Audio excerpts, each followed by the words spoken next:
Chapter 61. High-risk items? They're all just trinkets. Levitation cloak upgrade. Blake carefully turned around and secured the door behind him, ensuring it was shut tight. He wanted to make sure their little intrusion remained undisturbed. Approaching the conspicuous box that had caught his eye, Blake paused, not immediately opening it. He reasoned that after Filch's unfortunate experience of being burgled, the caretaker would undoubtedly have fortified this box with some form of protection. Despite Filch's lack of magical ability, he was no fool. With a thoughtful expression, Blake retrieved his custom wand, which bore the elegant design of mithril. He tapped the box gently with the wand, then proceeded to cast a series of subtle spells he had learned from Grindelwald, aimed at detecting any traps. His eyes sparkled with anticipation as he murmured a spell under his breath, "Relax when you've exhausted your strength." A soft click followed, signaling to Blake that the box's internal mechanism had been successfully disarmed by his magic. This spell, a clever piece of detection magic from Grindelwald, was something Blake had learned in his youth, more out of curiosity than necessity. Yet it proved invaluable in circumventing Filch's safeguards. With another wave of his wand, the box's lid swung open on its own. Blake's attention was immediately drawn to a small round mirror affixed to the inside of the lid. It was a common spyglass, readily available in Diagon Alley, designed to alert the owner if the box was tampered with. However, it now lay dormant, stripped of its magic by Blake's intervention. The box itself was deceptively ordinary in appearance, yet it was enchanted with the traceless stretch spell, making its interior far more spacious than its exterior dimensions would suggest. Inside, Blake discovered an eclectic assortment of items. At the center lay a large stack of papers, seemingly important documents. Blake surmised that Fred and George must have rummaged through this box earlier, likely in search of the Marauder's map. Surrounding the documents were various oddities: a wand radiating a malevolent energy, an antique teapot with a sinister appearance, a hefty machete, several peculiar spinning tops, and numerous jars filled with strange liquids, alongside items resembling explosives. Beneath this layer of oddments, more items were hidden, requiring further investigation. However, Blake was cautious not to handle these items directly. The warning on the box's exterior, "highly dangerous," was not to be taken lightly. These were items confiscated from past Hogwarts students, potentially imbued with harmful curses or enchantments. Using his wand, Blake carefully sifted through the documents, uncovering bizarre research papers on topics such as eliminating reproductive barriers between humans and centaurs, alongside an unidentified potion formula and a mysterious spellbook that he dared not open for fear of being cursed. Blake's expectations for finding anything of value were low. The box seemed to contain nothing more than cursed magical trinkets and peculiar research papers, offering little of interest. Yet, as he continued his search among the cursed objects, hoping against hope to uncover something worthwhile, his time was running short.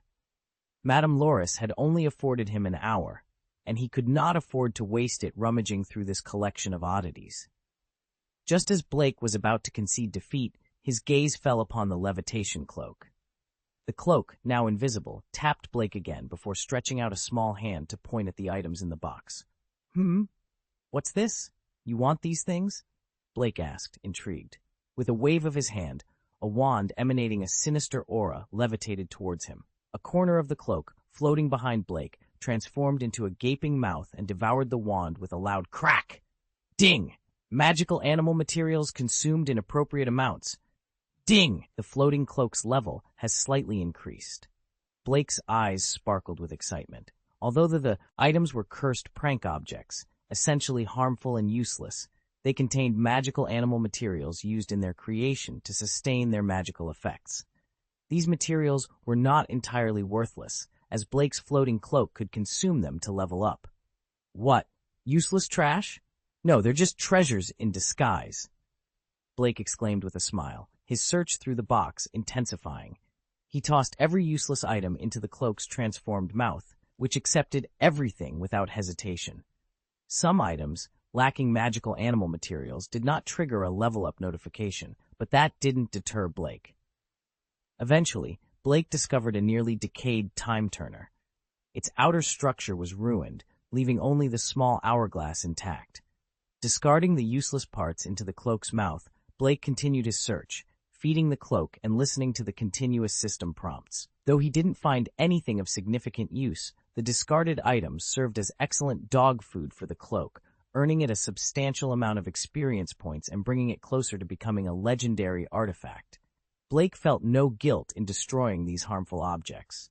As he emptied the box, the cloak let out a long burp. Ding! The floating cloak has been upgraded to the primary level. Ding! The floating cloak's attributes have increased by 20%.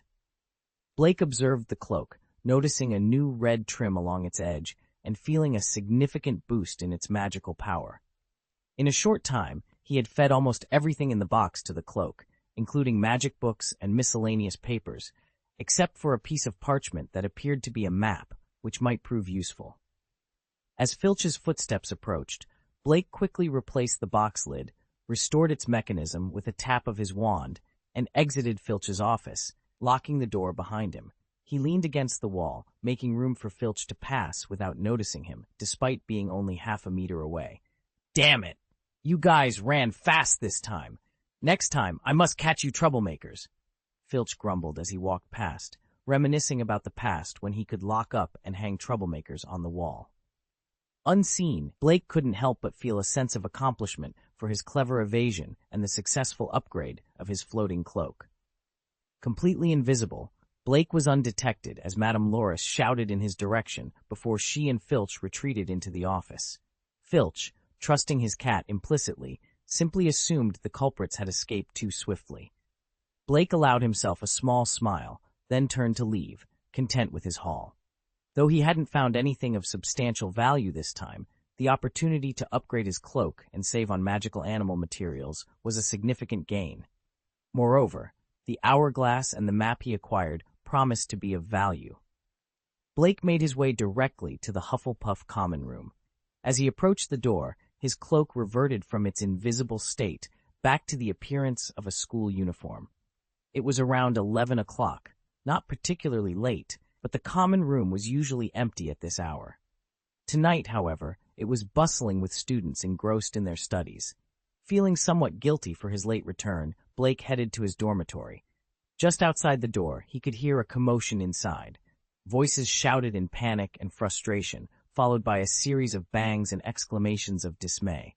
It seemed his absence had allowed Sniff, his mischievous pet, to indulge in its natural instincts.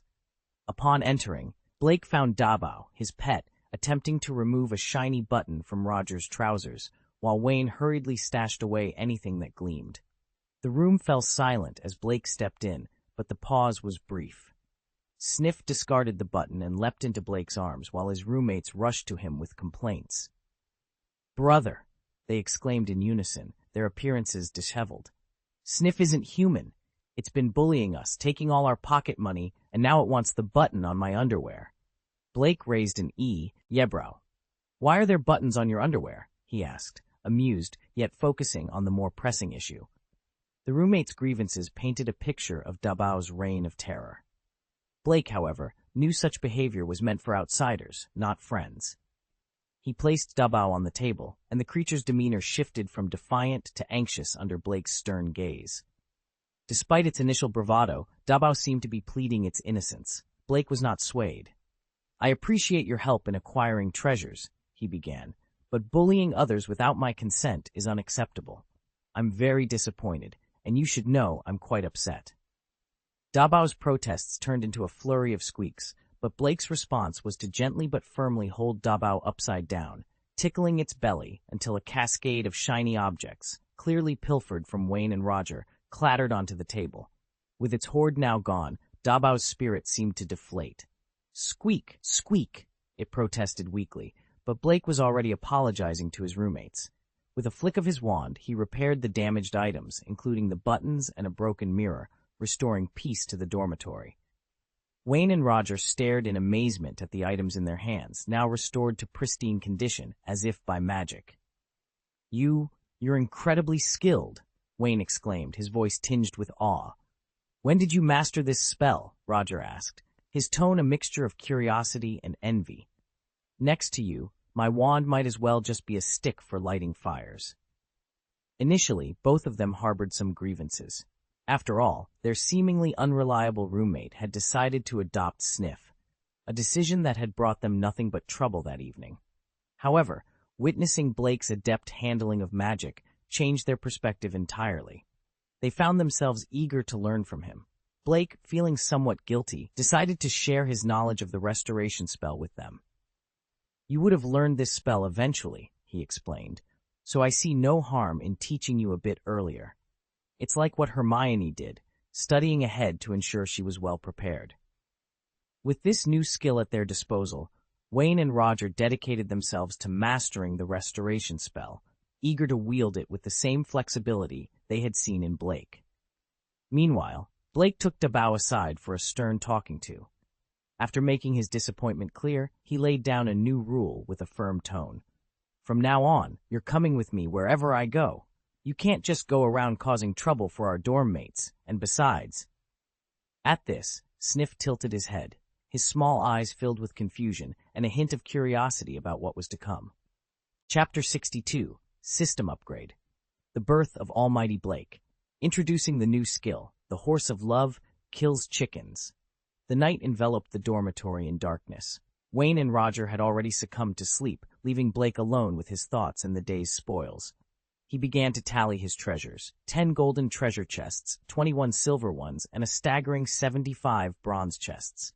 It was, without a doubt, a bountiful haul. However, a tinge of regret lingered in Blake's mind. During the morning's transfiguration class, despite the risks he took, Professor McGonagall hadn't rewarded him with the coveted diamond treasure chest. Had she done so, he could have synthesized 2 diamond chests with his current collection. Nevertheless, synthesizing a single diamond chest still felt like a victory. As Blake prepared to merge his treasure chests, a thought halted his actions. He realized he hadn't opened any bronze chests in succession before. Given their quantity, he reasoned that there must be something of value among them, despite their lower quality compared to the silver and gold chests. Curiosity piqued, Blake decided to explore the potential rewards beyond the usual money and skill mastery. "System, open a bronze treasure chest for me," Blake commanded. "Ding! The system is opening a bronze treasure chest," the system responded. "Ding! Congratulations to the host for obtaining intermediate electrical mastery." Blake was taken aback. Electrical mastery? He suddenly felt an understanding of electrical circuits flood his mind. He recalled the first bronze chest he had opened, which had granted him intermediate cooking mastery, now overshadowed by his superb cooking mastery. This revelation led Blake to question the logic behind the treasure chest's rewards. Why did silver chests yield beginner-level skills while bronze chests offered intermediate ones? "System, open another bronze treasure chest," Blake requested, eager for more discoveries. "Ding! Opening a bronze treasure chest for the host." "Ding! Congratulations to the host for obtaining intermediate piano mastery." Lying on his bed, Blake stroked his chin thoughtfully.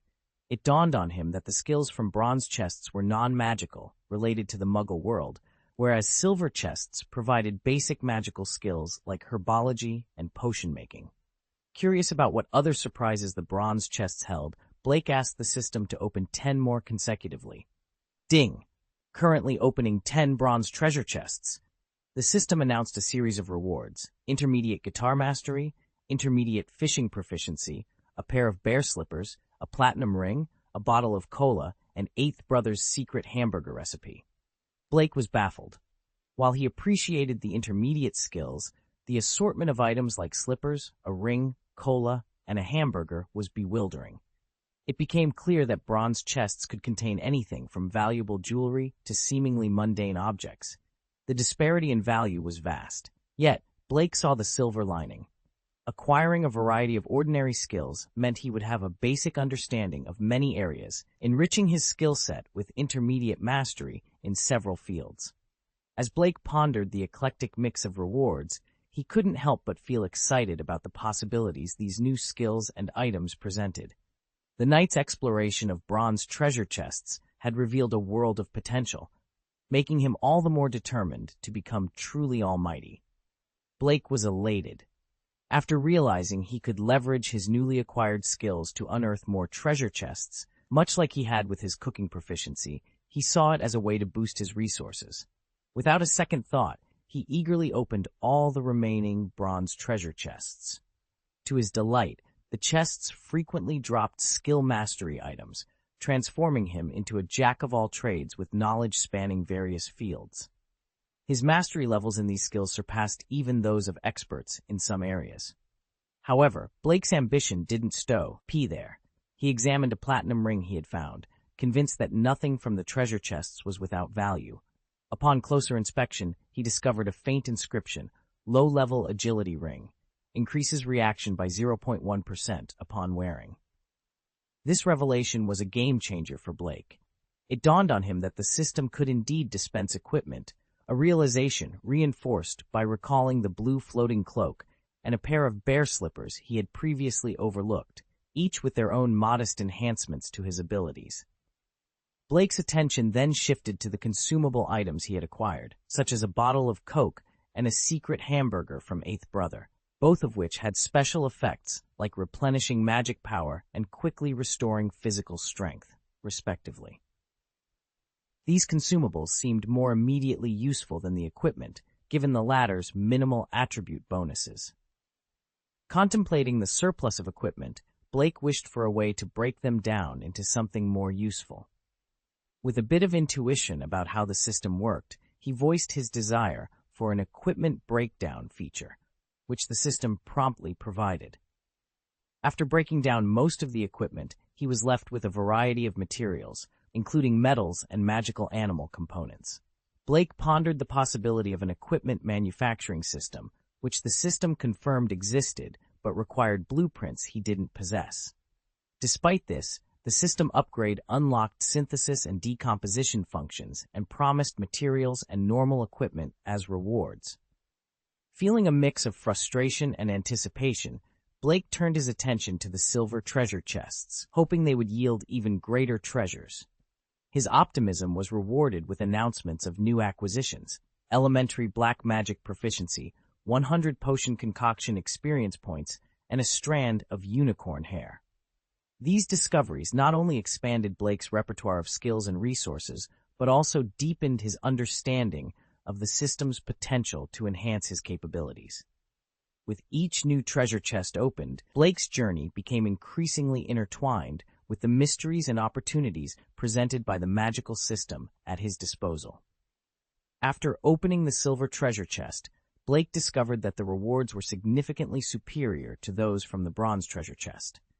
The silver chest yielded not only valuable materials, but also some equipment with impressive attributes. Without hesitation, Blake discarded the inferior bronze-ranked equipment, opting to equip the superior items from the silver chest, including a watch, a necklace, a ring, a pair of gloves, and a pair of glasses. These new additions noticeably enhanced his overall attributes. Feeling a surge of excitement, Blake quietly got out of bed, careful not to wake his sleeping roommates. He slipped on the pair of leather shoes he had just acquired.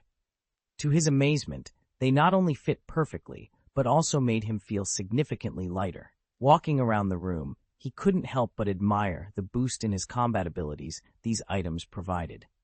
The equipment with less desirable attributes could be broken down into materials, which could then be used to upgrade his hovering cloak or craft even better equipment in the future. After experimenting with his new gear, Blake lay back down, his mind already on the next set of treasures. He had silver treasure chests left to open, but his thoughts were consumed by the allure of the gold and diamond treasure chests. The possibility of obtaining items as powerful as the hovering cloak or something akin to a druid's magic board from a diamond chest was too tempting to resist. With a mix of anticipation and impatience, Blake decided to merge the gold treasure chests and go straight for a diamond treasure chest. The system responded to his command, and soon he was staring at the notification of his reward, the magical version of the Love Horse Chicken Kill. Blake was momentarily taken aback. The Love Horse Chicken Kill, a skill known for its peculiar effect, was now his.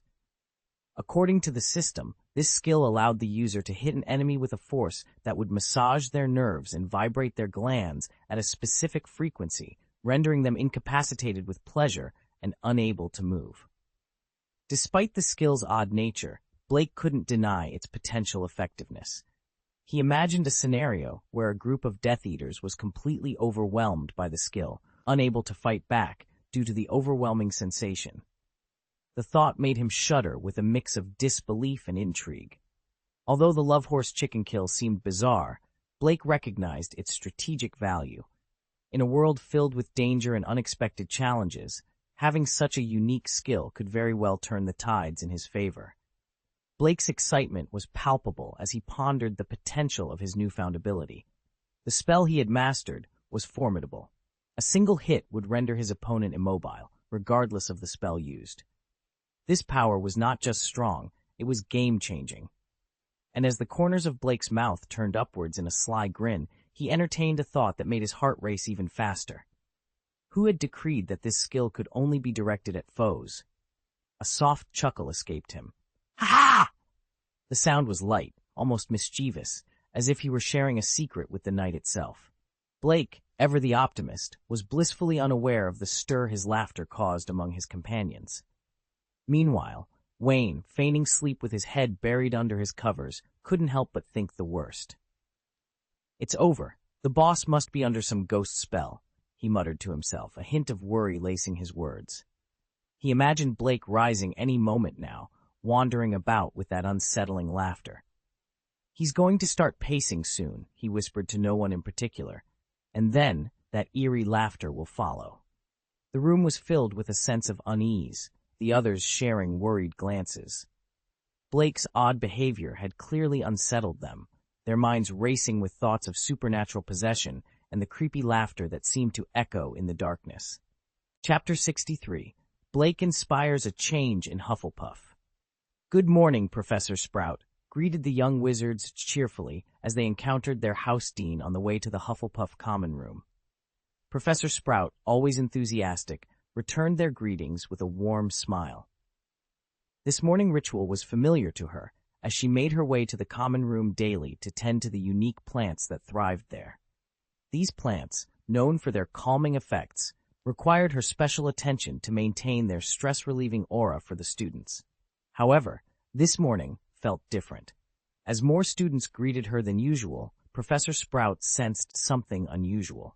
Typically, at this early hour, the Hufflepuff common room would be nearly empty, with most students preferring to stay in bed until the last possible moment before their classes at 9 o'clock. Curiosity piqued, she hastened her steps to the common room, wondering if perhaps there was a special occasion she had forgotten about. Upon entering the familiar space, Professor Sprout was taken aback.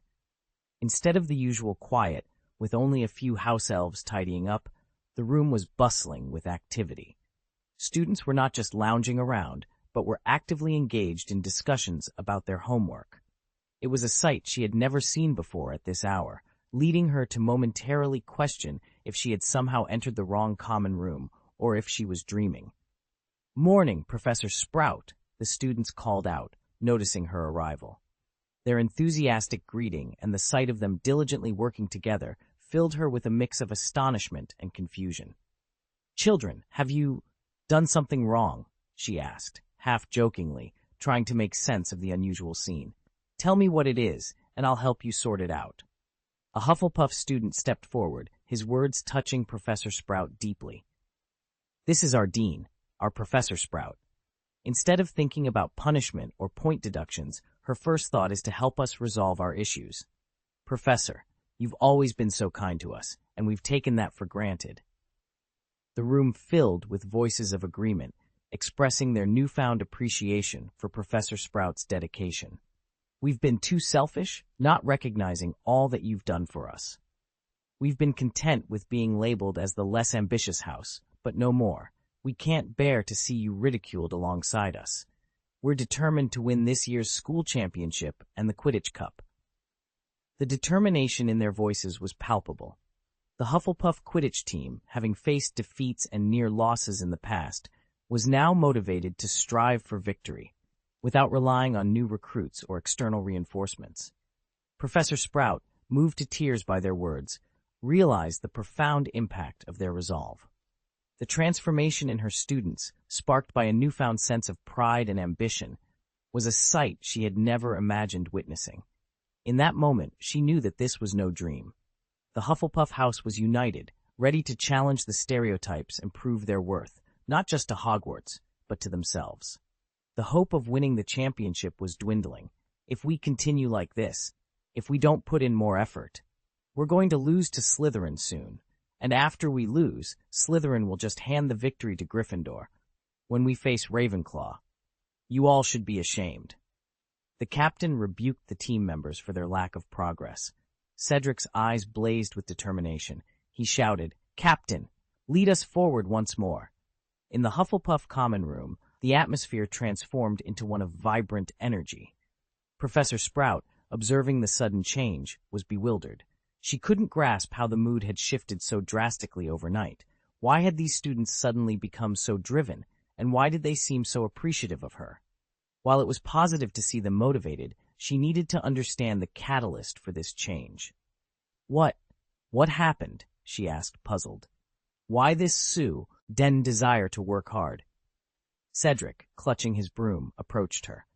Professor, it was Blake's words that inspired us, he explained, sharing the motivational speech Blake had given the night before. Professor Sprout was moved to tears. Throughout her tenure, Hufflepuff had been unfairly labeled as the house for the less academically inclined. Even after becoming the head of the house, she faced criticism. Accustomed to it as she might have been, the constant prejudice was disheartening. Hearing Cedric's recount of Blake's words, particularly the appreciation for her efforts, overwhelmed her. Children, you are all wonderful, she managed to say, her voice choked with emotion.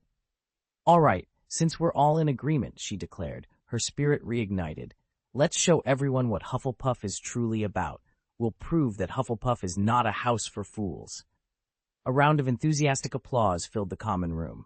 Meanwhile, in Blake's dormitory, the initiator of this newfound motivation, Blake awoke to a peculiar smell. He noticed a pile of treasure chests that had appeared in his system space, prompting deep contemplation. At breakfast in the Great Hall, Professor Sprout's red eyes caught the attention of Professor McGonagall. Pomona, what's the matter? McGonagall inquired, concerned. Nothing, Minerva. I'm just deeply moved, Sprout replied. Moved by what? The students. They've suddenly become so thoughtful, Sprout explained. Dumbledore, who rarely joined for breakfast, noticed the exchange. Seeing Sprout's emotional state, he worried that Blake, known for his mischief, might have caused trouble. As a mentor, he felt responsible for guiding Blake back on track if needed. Is it Blake's doing? Dumbledore asked cautiously. Professor Sprout, reflecting on her years of silent dedication to Hufflepuff, felt validated by Blake's understanding and support. Yes, she confirmed, it's that child. Dumbledore, misunderstanding the situation, prepared to intervene. However, upon seeing Blake enter the Great Hall with two friends, he called out sternly, Blake! The students turned their attention to the faculty table, curious about the commotion. Blake, unlike the other students, walked confidently, unaware of the misunderstanding about to unfold. As Blake rose from his bed, he donned the gear he had acquired the previous night, immediately feeling a surge in his strength. With a spring in his step, he made his way toward the dining hall, ready to start his day with a hearty breakfast. However, his journey was interrupted by a call. Lifting his gaze, he saw Professor Dumbledore approaching with a grave expression. Blake's heart raced, his mind racing through the events of the previous day, wondering which of his actions had caught the headmaster's attention. Upon reaching the faculty table, Dumbledore observed Blake's guilty and perplexed demeanor and sighed, mistakenly believing he had pinpointed the issue.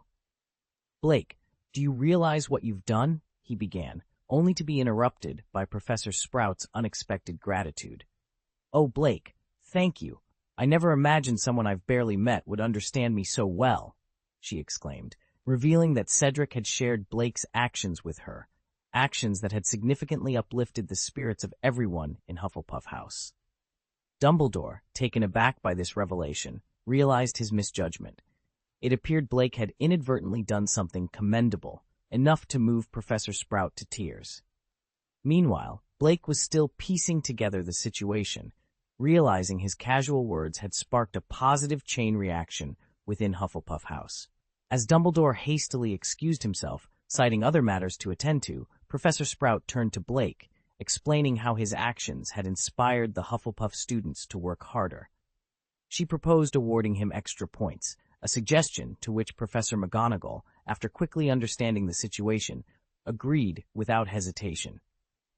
"Blake, you've earned Hufflepuff 50 points," Professor Sprout announced with a warm smile.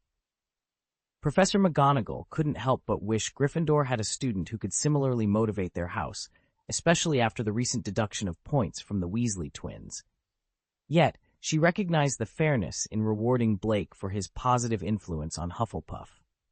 As a result, Hufflepuff House surged to first place in the House Points competition, much to the excitement of its members. Blake's return to the Hufflepuff table was met with enthusiastic greetings, his peers clearly appreciative of his contribution to their newfound lead. The day's first class was Defense Against the Dark Arts, taught by Professor Quirrell, who was secretly harboring Voldemort.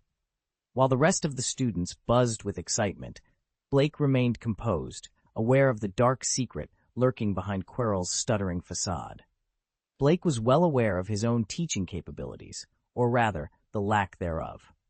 The prospect of teaching did not excite him in the slightest.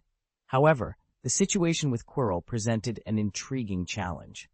If Quirrell, or more accurately, the Voldemort that would later possess him, intended to conceal himself within Hogwarts so effortlessly, Blake couldn't help but wonder how such a feat could be achieved without his notice. After all, he considered himself the de facto authority within the school's walls. Despite Voldemort's significantly weakened state, Blake couldn't shake off the thought that the rewards for dealing with such a formidable foe would be substantial. The metaphorical treasure chest that Voldemort represented, in Blake's eyes, was bound to contain valuable spoils. After pondering the situation for a moment, an idea sparked in Blake's mind. He resolved to have a thorough discussion with Quirrell. To be more precise, his intention was to confront the malevolent spirit of Voldemort that would eventually take hold of Quirrell. This was not just a meeting, it was an opportunity to gauge the threat level and possibly gain an upper hand in the unfolding events at Hogwarts. Chapter 64, Grindelwald's Rebuke, Dumbledore's Oversight. Dumbledore sat behind his desk, his expression awkward as he reflected on his recent misunderstanding with Tom. The incident had left him stressed, causing him to view situations negatively and jump to conclusions. In this case, he had wrongfully suspected Blake of misconduct. To his surprise, Blake had not only refrained from any wrongdoing, but had also inspired his peers with positivity and motivation. Dumbledore couldn't help but feel remorseful for doubting such a kind and intelligent child. "I'm really getting worse," he sighed, regretting not apologizing to Blake immediately. He pondered how he could make amends, knowing well the sting of being unjustly accused. As Dumbledore was about to seek out Blake to offer a sincere apology, an owl flew in through the window, delivering a red letter before departing. Dumbledore's brow furrowed at the sight of the howler. It had been ages since he last received one. Curious and cautious, he cast a spell to contain the letter's imminent outburst within a magical bubble, allowing it to open without causing a disturbance. The letter transformed, its envelope mimicking a mouth, and began its tirade at a moderated volume thanks to Dumbledore's spell. However, the content of the message quickly drained the color from Dumbledore's face. It was from Grindelwald, berating him for his misjudgment of Blake's actions and accusing him of neglect. Grindelwald pointed out that even the basic care Blake received came from his own house elves, highlighting Dumbledore's failure to provide adequate support. The letter criticized Dumbledore for not personally seeing Blake off to Hogwarts, suggesting that a wizard of his caliber could easily manage such a task without significant time loss. Dumbledore listened to the howler's complaints, which lasted over 10 minutes, but it wasn't the scolding that troubled him the most. It was the realization that Grindelwald, confined in Nurmengard, had taken the time to send this message. Dumbledore had been aware of Grindelwald's interest in Blake, but the direct communication from his old adversary underscored a significant oversight on his part. The Howler's words echoed in Dumbledore's mind, particularly the mention of Blake's envy, seeing other children accompanied by their parents. It highlighted a gap in the care and attention Dumbledore had provided, prompting him to reconsider his approach to guardianship and mentorship. Grindelwald's intervention, despite his imprisonment, served as a stark reminder of Dumbledore's responsibilities, not just as a headmaster, but as a guardian to those under his care. The message from Grindelwald, though harsh, was a wake-up call for Dumbledore to reassess his priorities and ensure that he offered the support and guidance his students, especially Blake, truly needed. The letter was within Dumbledore's tolerance. The number 182. What had just transpired on his side? How had he found out so quickly? He even sent a roaring letter that lasted for more than 10 minutes. This meant that it had just happened. Even Dumbledore hadn't returned to his office yet when he had already started recording the roaring letter. This proved one point. Grindelwald had been secretly watching this child all along. Why was he so concerned about this child? Although this child was indeed of his bloodline, Dumbledore didn't believe that, given his personality, he would exert so much effort for a child he had never met. Or could it be that Grindelwald still hadn't given up? Could it be that he harbored the evil intention of turning this child into a weapon in his hands? The more Dumbledore pondered, the more he felt that something was amiss. Grindelwald was very skilled at manipulation. What if Blake, the child, was unwittingly led astray by him? The more Dumbledore thought about it, the more grave his concerns became. He suddenly stood up. "Baker! Come out!" The headmaster's office fell silent, save for the portraits of past headmasters on the wall, which looked at Dumbledore in surprise. Dumbledore took a deep breath, trying to speak as calmly as possible. "Baker, I know you're at Hogwarts. Come out. I have a message for you to pass on to your old master." With a pop, the house elf Baker appeared in front of Dumbledore, looking timid. He recognized Blake as his master, and since Dumbledore shared the same bloodline as Blake, he could be considered his master too. Being at Hogwarts, Baker couldn't refuse Dumbledore's summons. Dumbledore, now aware of how Grindelwald received news so quickly, addressed the elf. "Help me relay these words to Grindelwald, word for word. Stay out of Blake's matters. I can tolerate you keeping an eye on the child's growth through the house elf.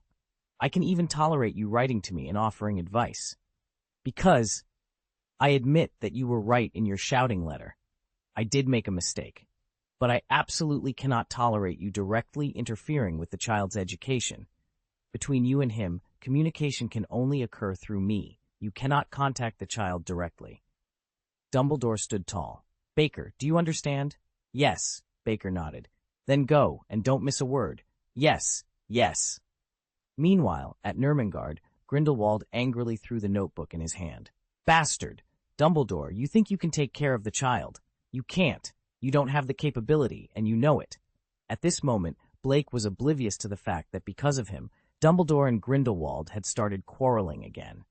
He was walking towards the Defense Against the Dark Arts classroom, holding a textbook and accompanied by 2 roommates. Dabao, a small creature, quietly poked its head out of his pocket, which was enchanted with a traceless stretch spell to comfortably fit a sniff.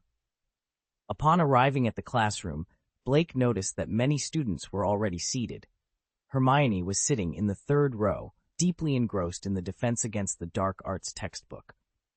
Wayne and Roger also noticed Hermione. "Boss," Roger said suddenly, "this time, do you want to continue comforting that girl?" "Nonsense. The boss will definitely go. Didn't you see that there's still no one sitting beside her? This proves that our consolation didn't work. She still hasn't made any friends. Our boss is a champion of justice. Of course, he won't sit by and do nothing. Boss, come on, we support you." After Wayne finished his enthusiastic speech, he pulled Roger and ran off. "What the?" Blake muttered, feeling a mix of frustration and amusement. This ridiculous plan was his own creation from the night before, so he could only blame himself. However, for Blake, who was as thick-skinned as they come, sitting directly next to Hermione was no big deal. "Good morning, Hermione. Have you had breakfast? I didn't see you in the Great Hall this morning."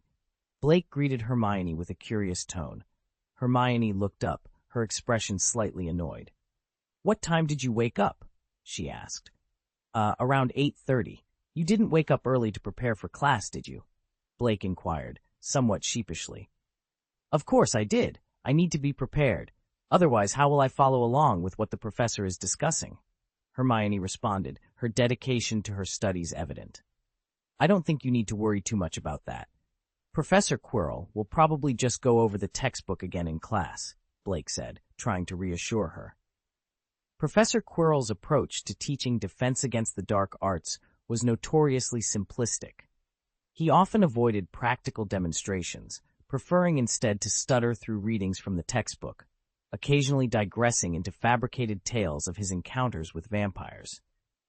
His primary goal seemed to be to dispel any suspicions about himself, managing to get through classes with minimal effort. Remarkably, he sometimes didn't even bring his wand to class. "How would you know? You haven't attended Professor Quirrell's class," Hermione pointed out, skeptical of Blake's assertion.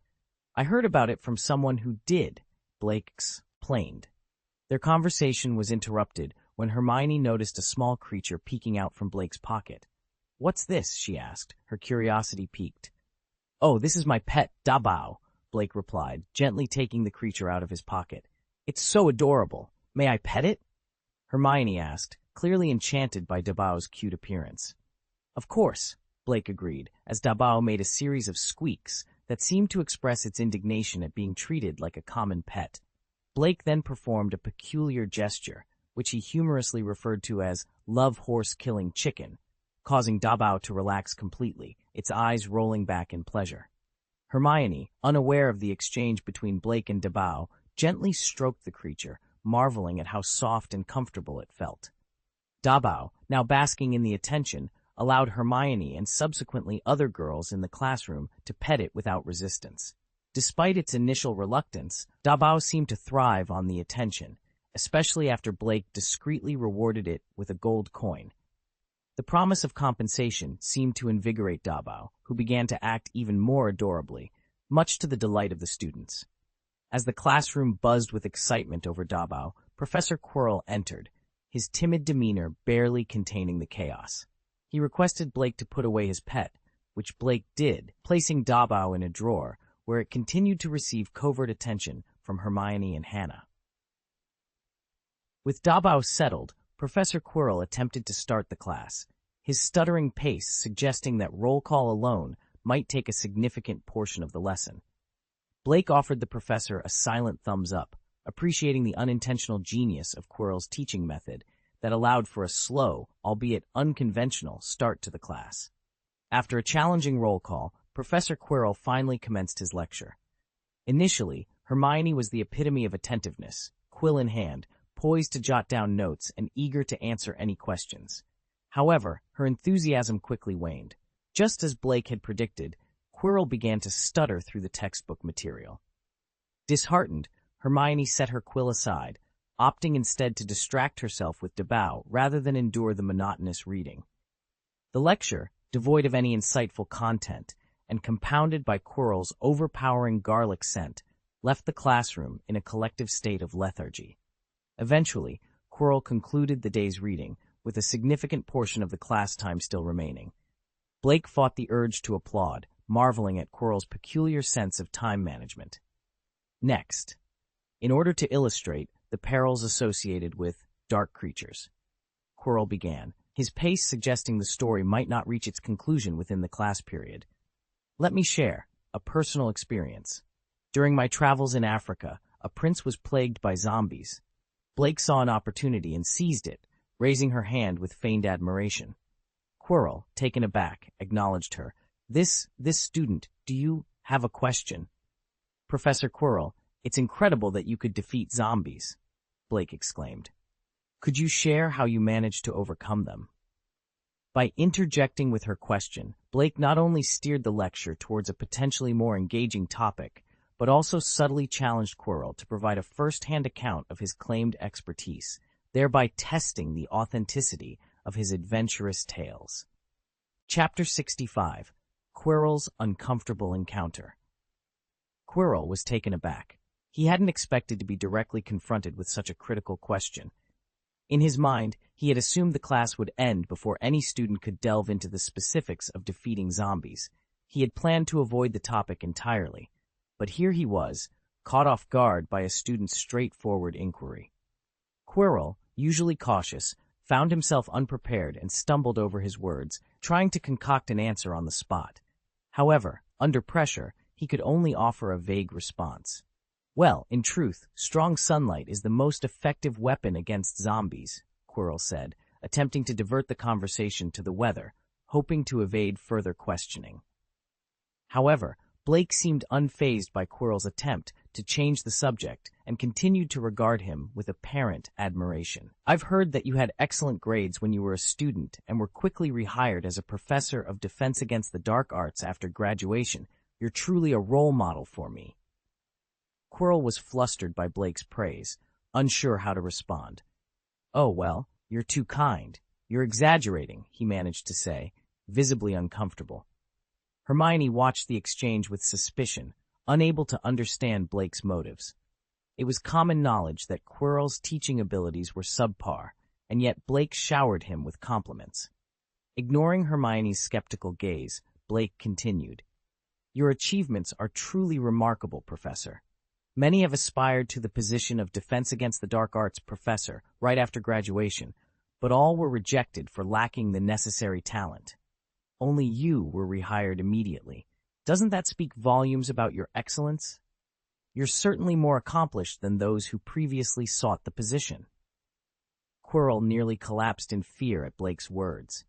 The implications were terrifying. Was Blake insinuating that Quirrell was superior to Voldemort, who had also applied for the position after graduation, but was rejected due to his youth and Dumbledore's advice? Quirrell felt a surge of panic, aware that Voldemort, who was secretly attached to him, would be enraged by such a comparison. No. I was originally a Muggle Studies professor. I've only recently started teaching Defense Against the Dark Arts. I certainly wasn't hired for this role right after graduation. Quirrell hurriedly corrected, his usual stutter miraculously absent in his desperation to clarify. Quirrell's clarification seemed to appease the dark presence lurking within him, at least temporarily. He knew he would face Voldemort's wrath later, but for now, he had narrowly avoided immediate danger. Blake, noticing Quirrell's fear, couldn't help but smile as he collected the rewards generated by Quirrell's emotions. He then pressed on. But, Professor Quirrell, didn't you apply for a teaching position immediately after you graduated? Although starting as a Muggle Studies professor was the initial plan.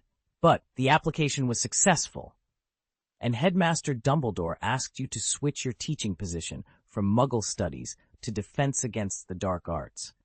Doesn't this mean that your talents have been recognized by Professor Dumbledore? This is far better than those who were outright rejected upon applying, right?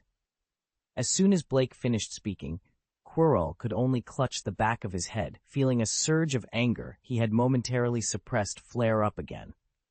Ouch! What are you doing? Ouch! Quirrell was on the brink of madness. He had exerted so much effort to calm Voldemort's fury, and with just a few words this boy had rekindled that anger. Why provoke him?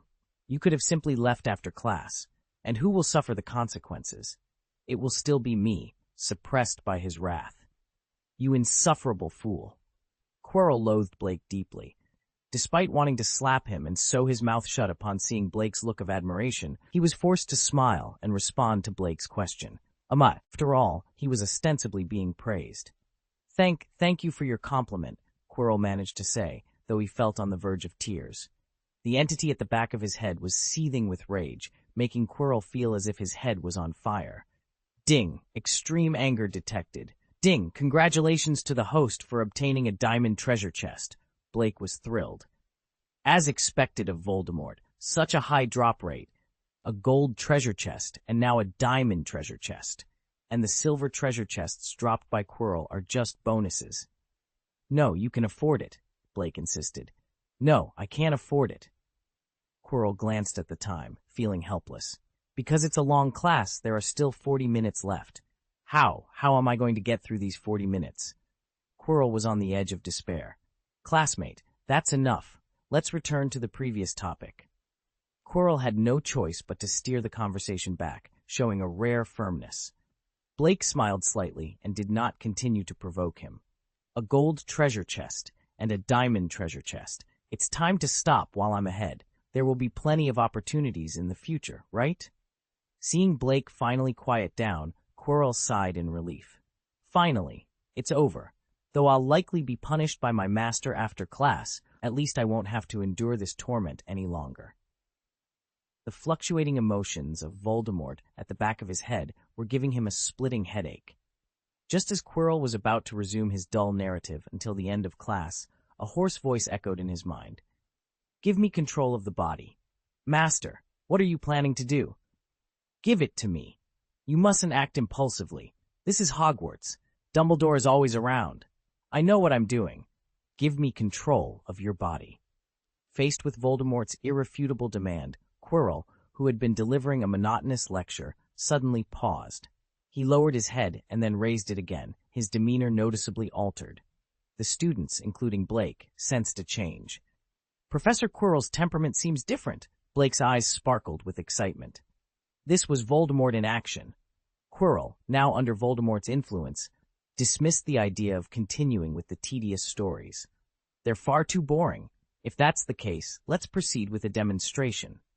With a wave of Quirrell's hand, the writing and pictures on the blackboard vanished, and the large podium moved to the side. Of course, he said, his voice carrying a new, ominous tone. Let's start the demonstration, Roland announced. When you encounter dark wizards outside, how will you face them? I'm going to invite a classmate up here so we can demonstrate. Quirrell concluded, his gaze settling on Blake. Blake sensed a hint of danger in those eyes, but internally scoffed at the thought. Danger? I doubt you, Tom, would dare to lay a finger on me in Dumbledore's hall. And even if you did, my wand might prove difficult to overcome. Feigning surprise, Blake eagerly raised his hand. Professor, let me volunteer. His enthusiasm seemed genuine, a perfect act of admiration for Quirrell. Quirrell's lips curled into a sinister smile. Then come up here. You're Blake Green, right? Yes, Professor Quirrell, Blake replied, rushing to the front. The students, initially drowsy, were now fully alert and intrigued. Blake's overt admiration for Quirrell and the promise of a live demonstration had captured their interest, far more engaging than the previous dull lecture. At this moment, nobody questioned Quirrell's sudden lack of a stutter. Take out your wand, child, Quirrell instructed, holding his own wand with a confident flair. Blake couldn't help but admire Quirrell's posture. So arrogant, yet so impressive, and you claim you're not, Tom? All right then, Blake responded, pulling out his custom wand, which he had disguised to resemble a mithril wand, making it appear more robust and formidable. Quirrell paused for a moment upon seeing Blake's wand, then proceeded, now let's pretend you're a dark wizard preparing to attack me. Use your best spell against me, and I'll demonstrate how to counter it. Blake understood Quirrell's intention immediately. This was a setup to teach him a lesson under the guise of instruction. Though Quirrell might not dare to kill him, he was certainly looking to cause significant discomfort. Why is Tom resorting to such pettiness? Has he become more unhinged over time? Professor, I'm not familiar with attack spells. I haven't learned any yet. Blake feigned ignorance, causing Hermione to question his claims silently. How could Blake not know any attack spells when he had previously defeated a hidden monster? What was he planning? It's okay. I'll teach you one now. This will be a learning opportunity for everyone here. This spell is a basic defensive spell against dark magic, Quirrell said, proceeding to teach the spell to the class. Under Blake's influence, Harry Potter had become an adversary of Voldemort. After learning the spell, are you ready? Then, attack me. Quirrell stood calmly, waiting. Blake, cautious yet determined, prepared himself. If this was the game they were playing, fluorescent flicker, he cast, opting for an illumination spell instead of an attack. This choice was inspired by Gandalf's magic, ensuring a non-aggressive yet effective response. Blake's strategy was clear. He aimed to navigate the situation without escalating it into violence, all while under the watchful eyes of Quirrell, who was none other than Voldemort in disguise. This encounter was not just a demonstration, but a subtle battle of wits and wills. The illumination spell cast by Blake was unlike anything anyone had ever seen. While others could muster spells that might serve as a modest flashlight, Blake's spell erupted like a blinding flash bomb. "Wow, my eyes!" was the collective outcry as everyone instinctively shielded their eyes from the intense light. Quirrell, or rather the entity controlling him, was taken aback. The sheer power of Blake's spell was unexpected, and for a moment he was caught off guard, having anticipated a simple disarming charm. Instead, he was met with a dazzling burst of light, forcing him to hastily conjure an iron armor spell for protection. Given that Voldemort was operating through Quirrell's body with a fraction of his power, and now temporarily blinded, he had no choice but to lower his defensive shield. This left him vulnerable, unable to see and defend against any incoming spells from Blake.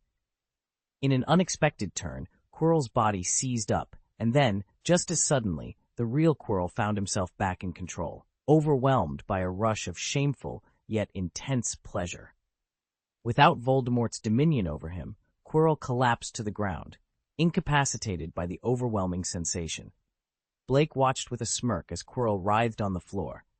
He had employed a magical variant of the love horse kill chicken technique, a spell that could be triggered by any form of magic, including his blinding illumination spell. The key was the transmission of magical power. If an opponent preemptively shielded themselves with a spell like the Iron Armor spell, they could avoid the effects. However, Voldemort, having underestimated Blake and reacted too late with the protective spell, was caught off guard. This success was partly due to the absence of such an unconventional technique in the wizarding world, allowing Blake to exploit the element of surprise. The spell was designed to target and control a specific individual, sparing everyone else in the vicinity from its effects. As the classroom began to recover from the blinding light, Blake feigned concern, exclaiming, "Oh no! Professor Quirrell's old illness has relapsed." Meanwhile, Quirrell lay on the ground, a victim of Blake's cunning and magical prowess, leaving those present in a state of shock and confusion over the sudden turn of events. Chapter 66, The Unforeseen Consequences of Blake's Spell. In the principal's office, Dumbledore's tone was laced with uncertainty as he inquired, "So you merely cast an illumination spell, and then Professor Quirrell relapsed?" Blake met Dumbledore's gaze with unwavering confidence. "Yes, Professor. You can trust me.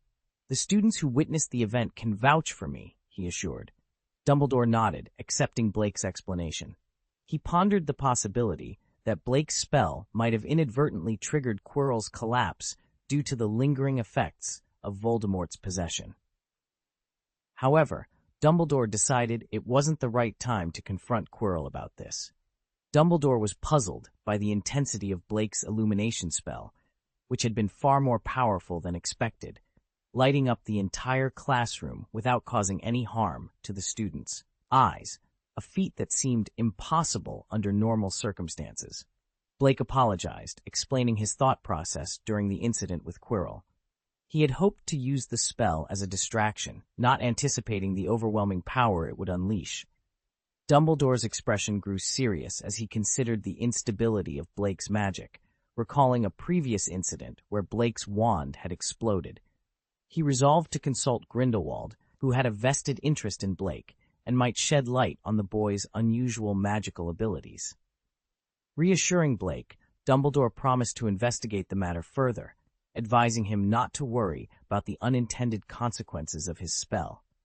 Before Blake could leave, Dumbledore stopped him, expressing regret for a misunderstanding that had occurred earlier in the day, and offering Blake the chance to make a request as a form of apology. Surprised by Dumbledore's gesture, Blake hesitantly asked if he could bring his pet Briar to Hogwarts, only to be reminded that it was against the rules. However, Dumbledore suggested that Blake could perhaps find solace in spending time with Hagrid, a proposal that brightened Blake's spirits. As Blake left the headmaster's office, he felt a sense of accomplishment. Not only had he played a part in exposing Voldemort and Quirrell, but he had also been rewarded with valuable treasures and the possibility of continuing his experiments with druid magic, which promised to enhance both plants and animals. Originally, Briar was just an ordinary bear. However, when Blake was at home, he would use druid magic to enhance Briar's strength every day. His intention was to restore Briar's vitality, compensating for the physical toll taken by its time in the circus. Unexpectedly, Blake discovered something remarkable. Briar, once an ordinary bear, had begun to exhibit magical qualities, albeit weakly. This discovery led Blake to ponder a fascinating question. If he continued to strengthen Briar, could the bear evolve into a magical creature? And if so, could other magical creatures, under the influence of druid magic, experience a significant increase in their powers? Blake found this prospect exciting.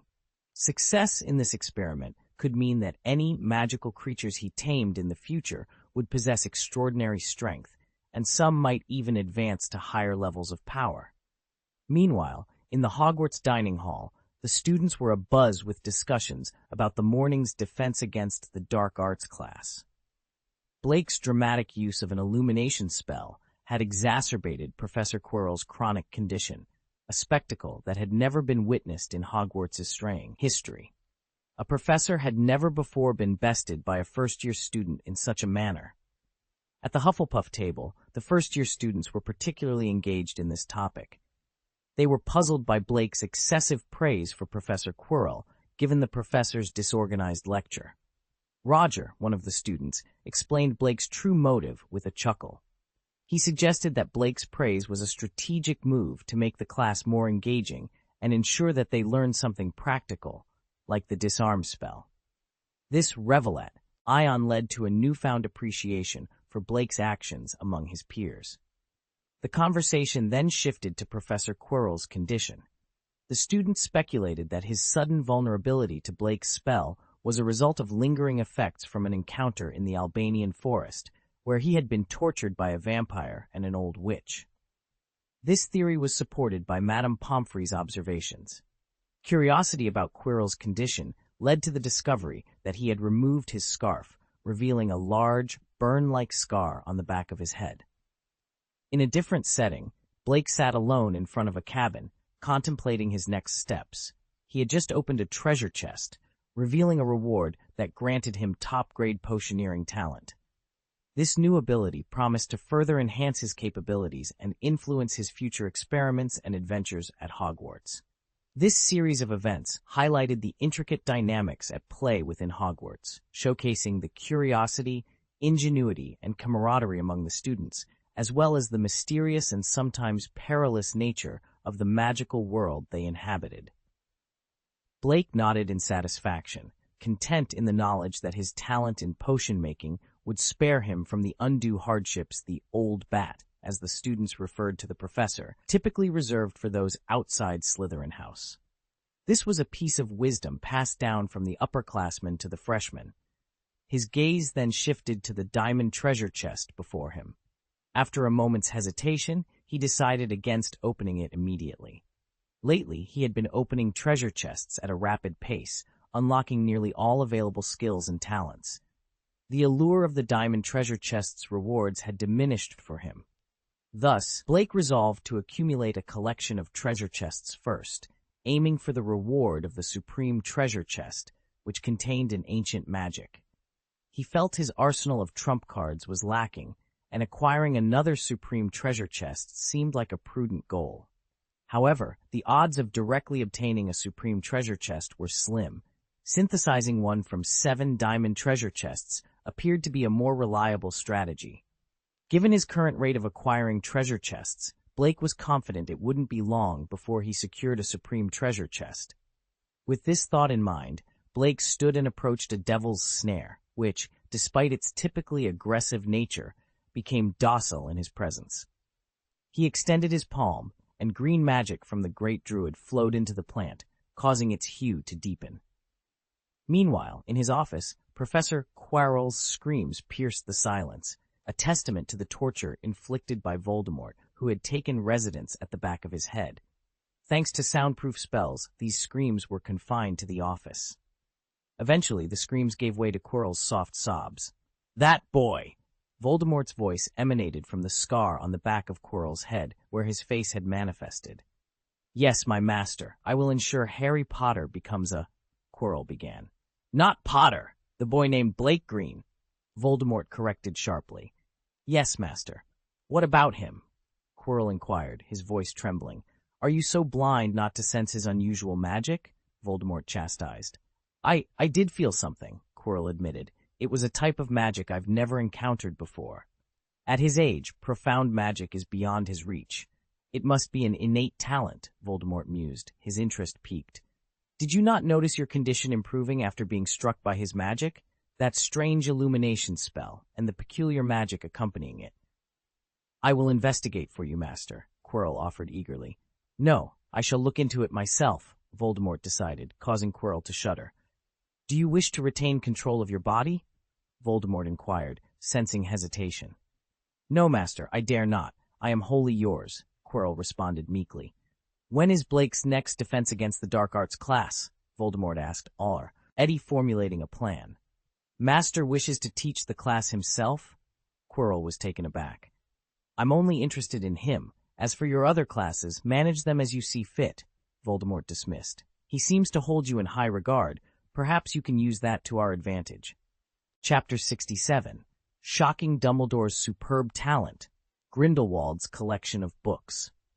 The History of Magic class lived up to its reputation for being uneventful. The only notable aspect was the professor, a ghost, who failed to capture the students' attention. Blake, having already familiarized himself with the history of magic textbooks, found no need to pay attention to Professor Cuthbert Binns' monotonous lecture, which seemed unchanged for centuries and seldom included any form of interaction or inquiry. The class was so dull that it seemed to cast a soporific spell over the students, leaving most of them nodding off into a dreamy slumber. Only Hermione's keen interest remained unaffected, diligently noting down dates while the rest of the class struggled to stay awake. Blake, however, chose to utilize his time differently. On his desk lay a piece of worn parchment, one of the items he had acquired from Filch's office. The parchment was covered in densely packed notes, but its true purpose and the locations it marked remained a mystery to Blake. Given its discovery at Hogwarts, Blake speculated it must be related to the school in some way. Upon closer inspection, he noticed an irregular curve in one corner of the map, possibly outlining a section of a lake. Could it be the Black Lake? He wondered. Having only been at Hogwarts for a short period, Blake was unfamiliar with the lake's shape, but theorized that if this was indeed the Black Lake, then the marked points could be located in the Forbidden Forest. As Professor Binns continued his lecture, oblivious to the disengaged class, Blake planned to investigate the map further after class. Meanwhile, Hermione's attempts to engage with the ghostly professor proved futile, leading Blake to dismiss any hope of gaining favor with Binns. Instead, he turned his attention to a book on alchemy authored by Dumbledore. With his talents in advanced alchemy, elementary alchemy proficiency, academic genius, and supermemory, Blake's proficiency in alchemy grew rapidly. He meticulously studied the book, taking notes and observing a swift increase in his elementary alchemy experience. After exhausting his alchemy resources, Blake shifted his focus to potion studies. His background in herbology, coupled with his talent in potion studies, allowed him to learn at an even faster pace. Wayne and Roger, who had been asleep beside him, were eventually stirred awake by Blake's fervent studying. The class, initially a mundane affair, became a backdrop for Blake's relentless pursuit of knowledge, showcasing his exceptional talents and dedication. Unbeknownst to the drowsy students, Blake's discovery of the mysterious map and his academic endeavors hinted at adventures and challenges that lay ahead, far beyond the confines of the history of magic classroom. Surrounded by the sound of flipping pages, Wayne subconsciously touched the pocket of his school uniform, then began to rub his eyes. I must not be fully awake, he thought. Otherwise, why would I believe a pocket could hold so many books? As the long and tedious history of magic class finally concluded, Blake, having flipped through the books too quickly and finding no more to read, reluctantly joined his classmates in their slumber. Feeling refreshed upon waking, he had two objectives in mind. First, to confirm if the silhouette on the map was indeed Black Lake, and second, to request more books from Dumbledore, as he had exhausted his current collection. Blake carefully placed all the books back into the magically expanded pocket of his school uniform, then hurried out of the classroom. Hermione attempted to stop him, but he was too quick, vanishing around the corner and out of sight. Hey, Blake! The greenhouse for the herbology class is in the opposite direction, Hermione called out as she chased after him. However, after turning the corner, she found the long corridor empty. They left too quickly, she remarked in surprise, unaware that outside the window, a hawk was soaring toward the forbidden forest. Determined to verify the map's accuracy, Blake utilized his great druid ability to transform into a hawk, flying over the area where the forbidden forest met Black Lake. It didn't take long for him to find a landscape that matched the map's outline, confirming his suspicion that it was indeed Black Lake. This discovery meant that the marked places were within the forbidden forest, igniting Blake's curiosity. It's time to explore the forbidden forest, he thought. With his great druid abilities, venturing into the forest felt as natural as coming home. Upon Hermione's arrival at the greenhouse for herbology class, she was surprised to find Blake already there, engaging in a lively conversation with Professor Sprout. "You went in the opposite direction. How did you get here before us?" she asked, puzzled. "It's very simple because I flew here," Blake replied honestly, though his truth was met with skepticism and an eye roll from Hermione. During the herbology class, Blake continued to vie for points alongside Hermione.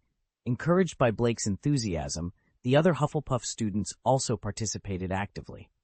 In the end, Hermione, despite her efforts, only managed to earn 5 points for Gryffindor, prompting Professor Sprout to award her additional points out of sympathy.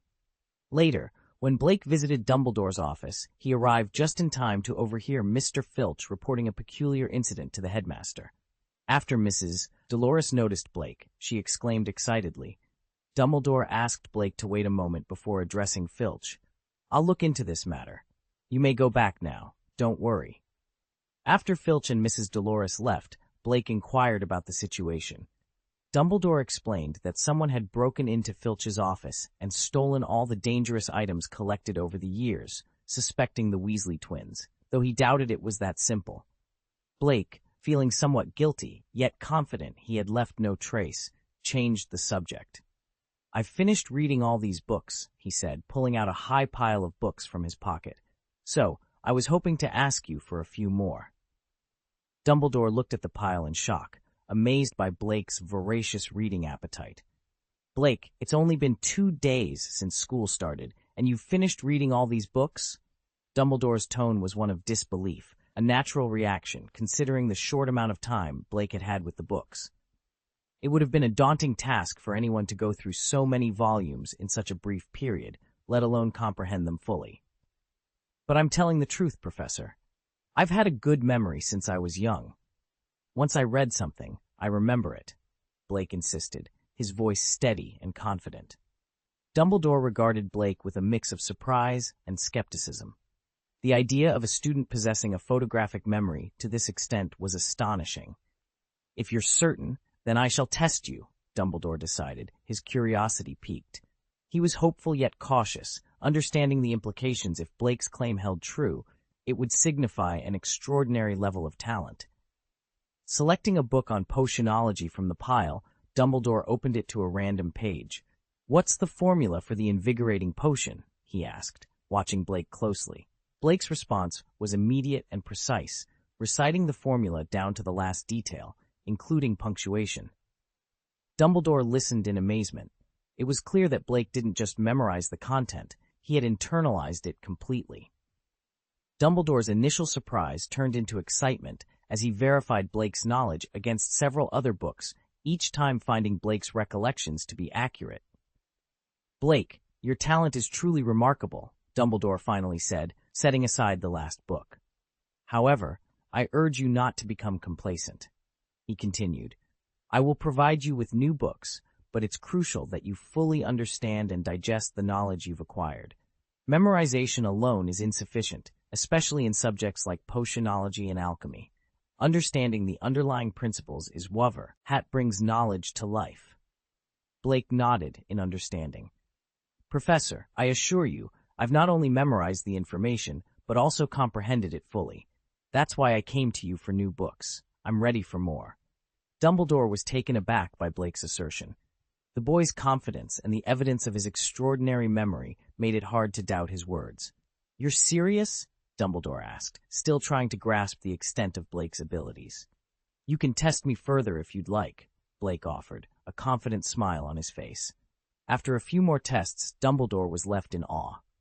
Blake's ability to memorize and master complex information with just a glance was beyond anything he had encountered. While magical means existed to enhance memory temporarily, Blake's natural talent was exceptional.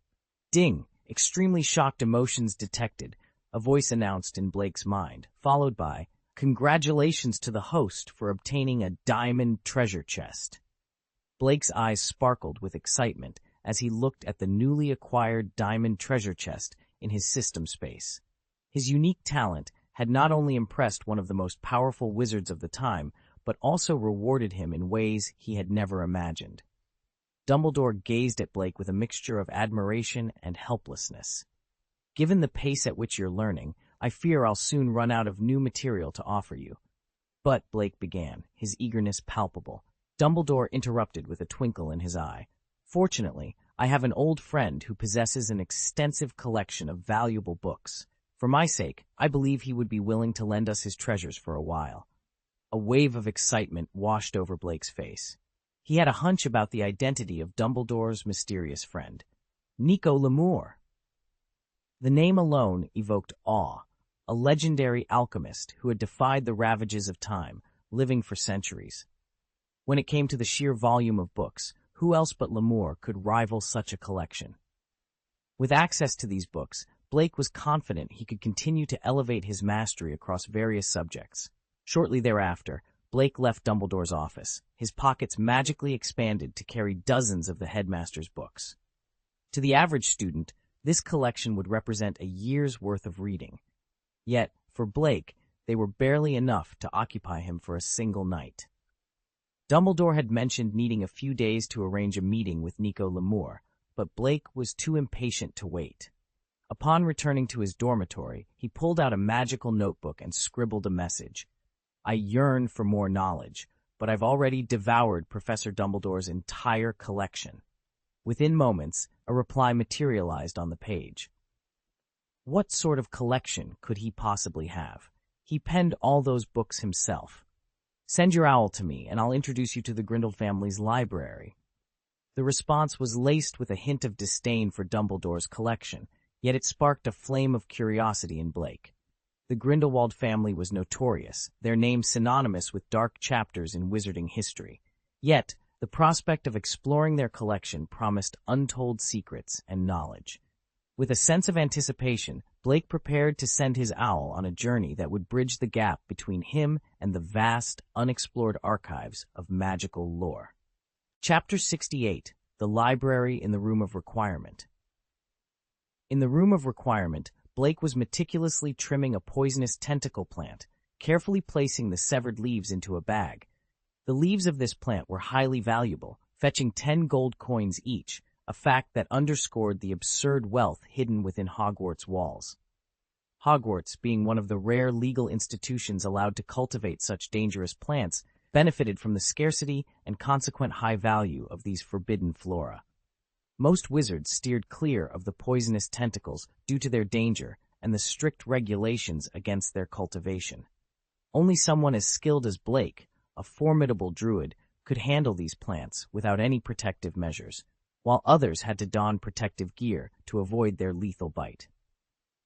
The plant was so perilous that it was rumored to have claimed the life of Professor McGonagall's husband. As Blake was engrossed in his task, the door to the Room of Requirement swung open, and Cassandra entered, holding a box. She was taken aback by the sight of the fully grown poisonous tentacles, especially since they had only planted the seeds the day before. The rapid growth was astonishing, far beyond mere germination, to what could only be described as full maturity. Blake, setting aside his scissors, explained with a hint of mystery that he had simply used a special kind of fertilizer, though he chose to keep its nature a secret for the time being. His abilities as an archdruid allowed him to enhance the growth of plants far beyond what any ordinary fertilizer could achieve, without any adverse effects. Cassandra, though burning with curiosity, respected Blake's privacy and did not press further. She then presented Blake with the box, explaining it was delivered by his owl, which had been unable to find him directly. She expressed her astonishment at the size of the owl and its intelligence in seeking her out when it couldn't locate Blake. Blake, excited at the prospect of receiving the books promised by Grindelwald, eagerly took the suitcase from Cassandra. He anticipated a generous selection from the Grindelwald family's collection, far more than just a few books. Upon opening the suitcase, both he and Cassandra were surprised as it expanded to 3 times its original size with a couple of clicks. Cassandra, who had initially thought the suitcase contained merely a handful of books, was astounded by the transformation. Blake's casual mention of some books had drastically understated the reality of what lay within. The suitcase, now resembling a small library, revealed the depth of Grindelwald's generosity and the vast expanse of knowledge waiting to be explored. When Blake opened the small suitcase, Cassandra initially didn't expect much, assuming it could only hold a few books at best. However, her assumptions were quickly proven wrong. Instead of a simple stack of books, they were greeted by an entrance to an expansive space, revealed through a winding staircase that descended from the suitcase's opening to its depths. The suitcase, placed on the ground, transformed from a mere container into what appeared to be the entrance to a vast underground library. It was evident that the suitcase had been enchanted with an exceptionally powerful, traceless stretching spell. Blake, with a flick of his wand, muttered, "Flickering fluorescent light," causing Cassandra to instinctively shield her eyes. "What are you doing?" Blake asked, puzzled by her reaction. Cassandra hesitantly explained, "Well, I heard your illumination spell is quite intense. It can blind people." Blake paused, momentarily speechless, then shrugged off the need to explain the control he had over his spells, or the lack thereof in this case. Leading the way, Blake stepped onto the magical escalator within the suitcase, and his figure was swiftly enveloped by the enchantment. From inside, his voice echoed, inviting Cassandra to follow. "Do you want to come in and take a look?" Without hesitation, Cassandra's curiosity got the better of her, and she followed suit, her initial apprehension replaced by a smile. The escalator, much more comfortable than the straight-up ladder in Newt's case, hinted at the vast space that awaited them below. As they reached the bottom, the lights within the enchanted space automatically illuminated, revealing rows upon rows of bookshelves filled to the brim with books. Blake, extinguishing the illumination spell on his wand, gazed in awe at the sight before him. He had expected Grindelwald to send him books using the traceless stretch spell, but he hadn't anticipated receiving an entire mobile library. Cassandra, equally stunned, couldn't help but remark on the sheer volume of books. "Are these the sum books you mentioned?" she asked incredulously.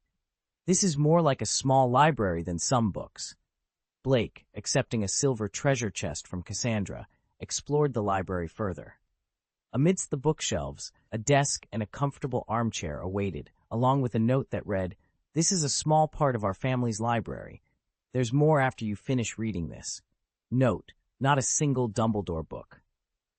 Realizing the extent of the collection, Blake was astounded. "These books are enough for me to read for a month," he mused, to which Cassandra rolled her eyes. The idea that such a vast collection could be consumed in merely a month seemed absurd to her. As Blake perused the library, he noted the thoughtful organization of the books into various categories, including magic spellbooks and potion-making volumes. The comprehensive collection covered every subject, promising a significant advancement in his magical education.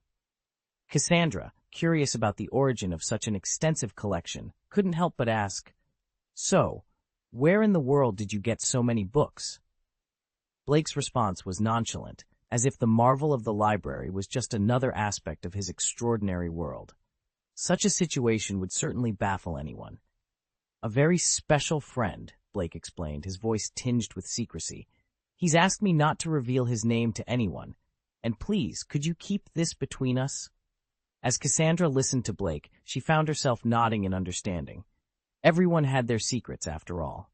Yet, the fact that Blake was willing to share even a fraction of his with her filled her with an inexplicable sense of joy. Not long afterward, Blake and Cassandra exited the private box. Blake, ever generous, had lent several spellbooks to Cassandra. However, unlike Blake, Cassandra found the dense and arcane nature of these books daunting. A single volume seemed like it would take her ages to study. Try to keep these books out of sight, Blake advised, aware of the potential consequences. The Grindelwald family might have owned a vast collection of books, but with Grindelwald's power having once swept across Europe, it was hard to distinguish which books were legitimately acquired and which were plundered. Despite Grindelwald's kindness to him, Blake couldn't ignore the man's dark past. Opting not to take the book box with him, Blake left it in the small wooden house within the Room of Requirement, believing it to be a safer and more discreet location than his dormitory. With his invisibility cloak, he could easily visit the room under the cover of night to read in peace. Moreover, he was keen on keeping his interactions with Grindelwald a secret from Dumbledore, given the latter's history and sensitivity regarding Grindelwald. After dinner, Blake received a note that appeared to be in Dumbledore's handwriting. The note instructed him to meet Hagrid, which immediately piqued Blake's interest. Dumbledore had indeed kept his promise and sent a bear to Hogwarts. However, in Hagrid's eyes, this ordinary brown bear was no more imposing than a slightly larger Siberian hamster, which reassured Dumbledore. Upon arriving at Hagrid's hut, Blake spotted the bear sitting obediently outside, with Hagrid feeding it a bucket of salmon. "Look how thin you've become," Hagrid lamented, concern evident in her voice. "Good evening, Hagrid," Blake greeted, earning a warm smile from the bearded giant. "Ah, Blake," Hagrid responded, turning to face him. "Your little pet arrived this afternoon, but I must say, whoever was taking care of it before didn't do a very good job. It's far too thin." Blake glanced at the bear, which weighed a hefty 400 to 500 pounds, and couldn't help but disagree silently. To him, the bear seemed more than well-nourished. Yet, in Hagrid's perspective, it was indeed underweight. The bear, upon seeing Blake, displayed an endearing, albeit awkward, smile. "Seems like you two have a strong bond," Hagrid observed, smiling. "Don't worry, Blake. I'll make a comfortable nest for it in the Forbidden Forest and take good care of it. It'll be in better hands than ever before." "Thank you, Hagrid," Blake expressed his gratitude with a smile, appreciating Hagrid's enthusiasm.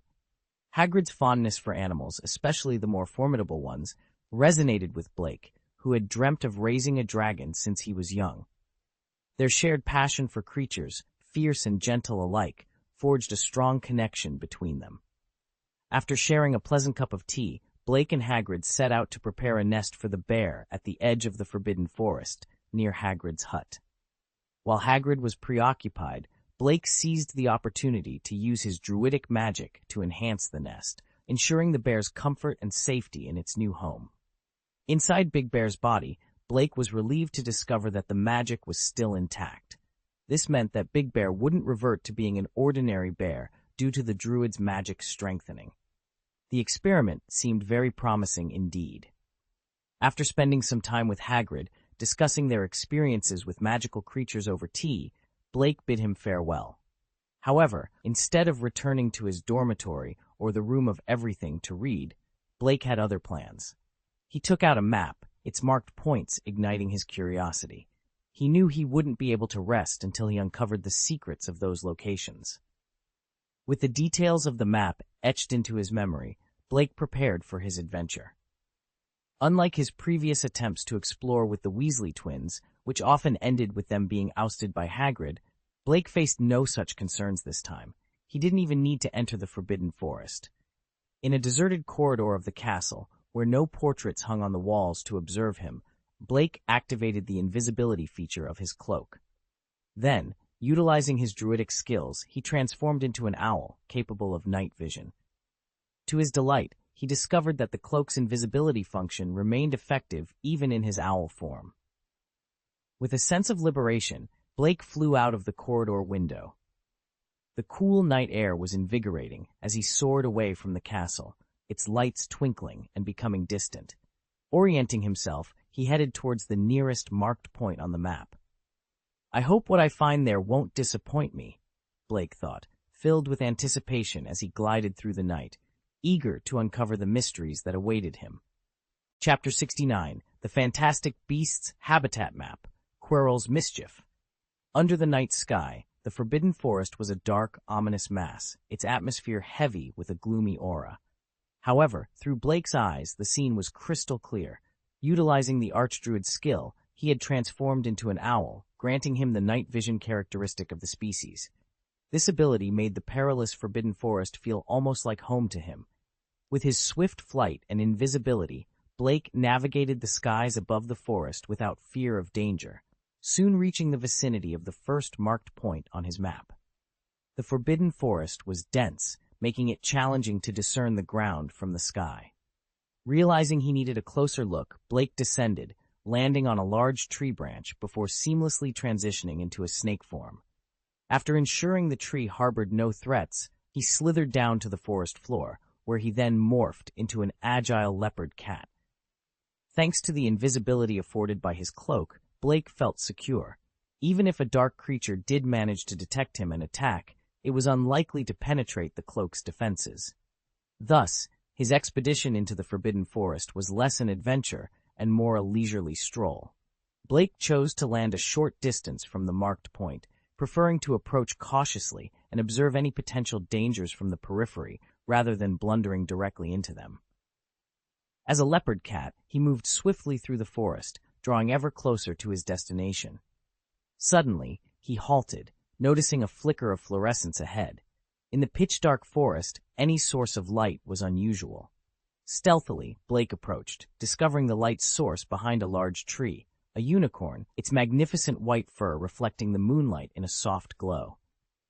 Relieved, Blake admired the unicorn, lamenting how Hagrid harvested their hair for cushions, a tragic waste of such majestic creatures.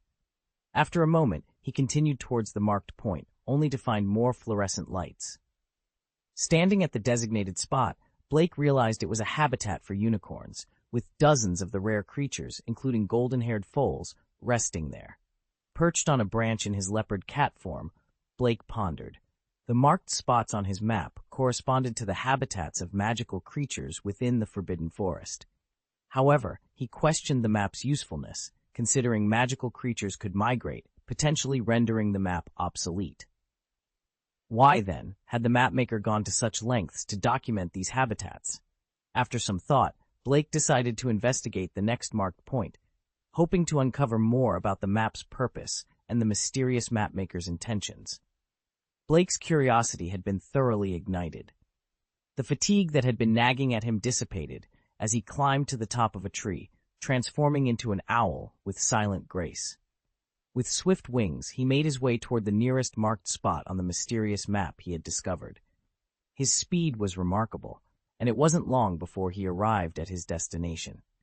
Unlike before, Blake didn't bother with stealth due to the sparse trees in the area, which allowed him a clear view from above. To his disappointment, the forest below was empty. Could I have been mistaken? He pondered, questioning his earlier hypothesis that the map marked the habitats of magical creatures. Was the unicorn I encountered earlier merely a coincidence? Just as he hovered, contemplating his next move, a series of hissing sounds pierced the silence of the forest. Yet, the area appeared devoid of life. Then it struck him. Thestrals, he realized. Only those who have witnessed death can see thestrals. Although Blake had never faced death directly, his heart raced with the possibility of confirming his theory. Flying low over the forest, he observed hoofprints materializing out of thin air, a clear indication of the invisible creature's presence. Emboldened by his discovery, Blake continued his exploration, visiting other marked locations on the map. His journey revealed a variety of magical creatures: hippogriffs, mooncalves, foopers, and even a secluded corner deep within the Forbidden Forest where he spotted a nest of basilisks. His most significant find was the habitat of the Acromantula, where he glimpsed the cave that housed Aragog from a distance.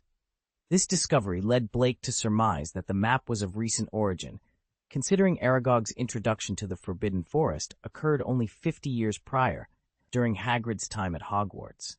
However, Blake refrained from jumping to conclusions. He recalled the Marauders map, which updated in real time to show the current location and names of individuals within Hogwarts.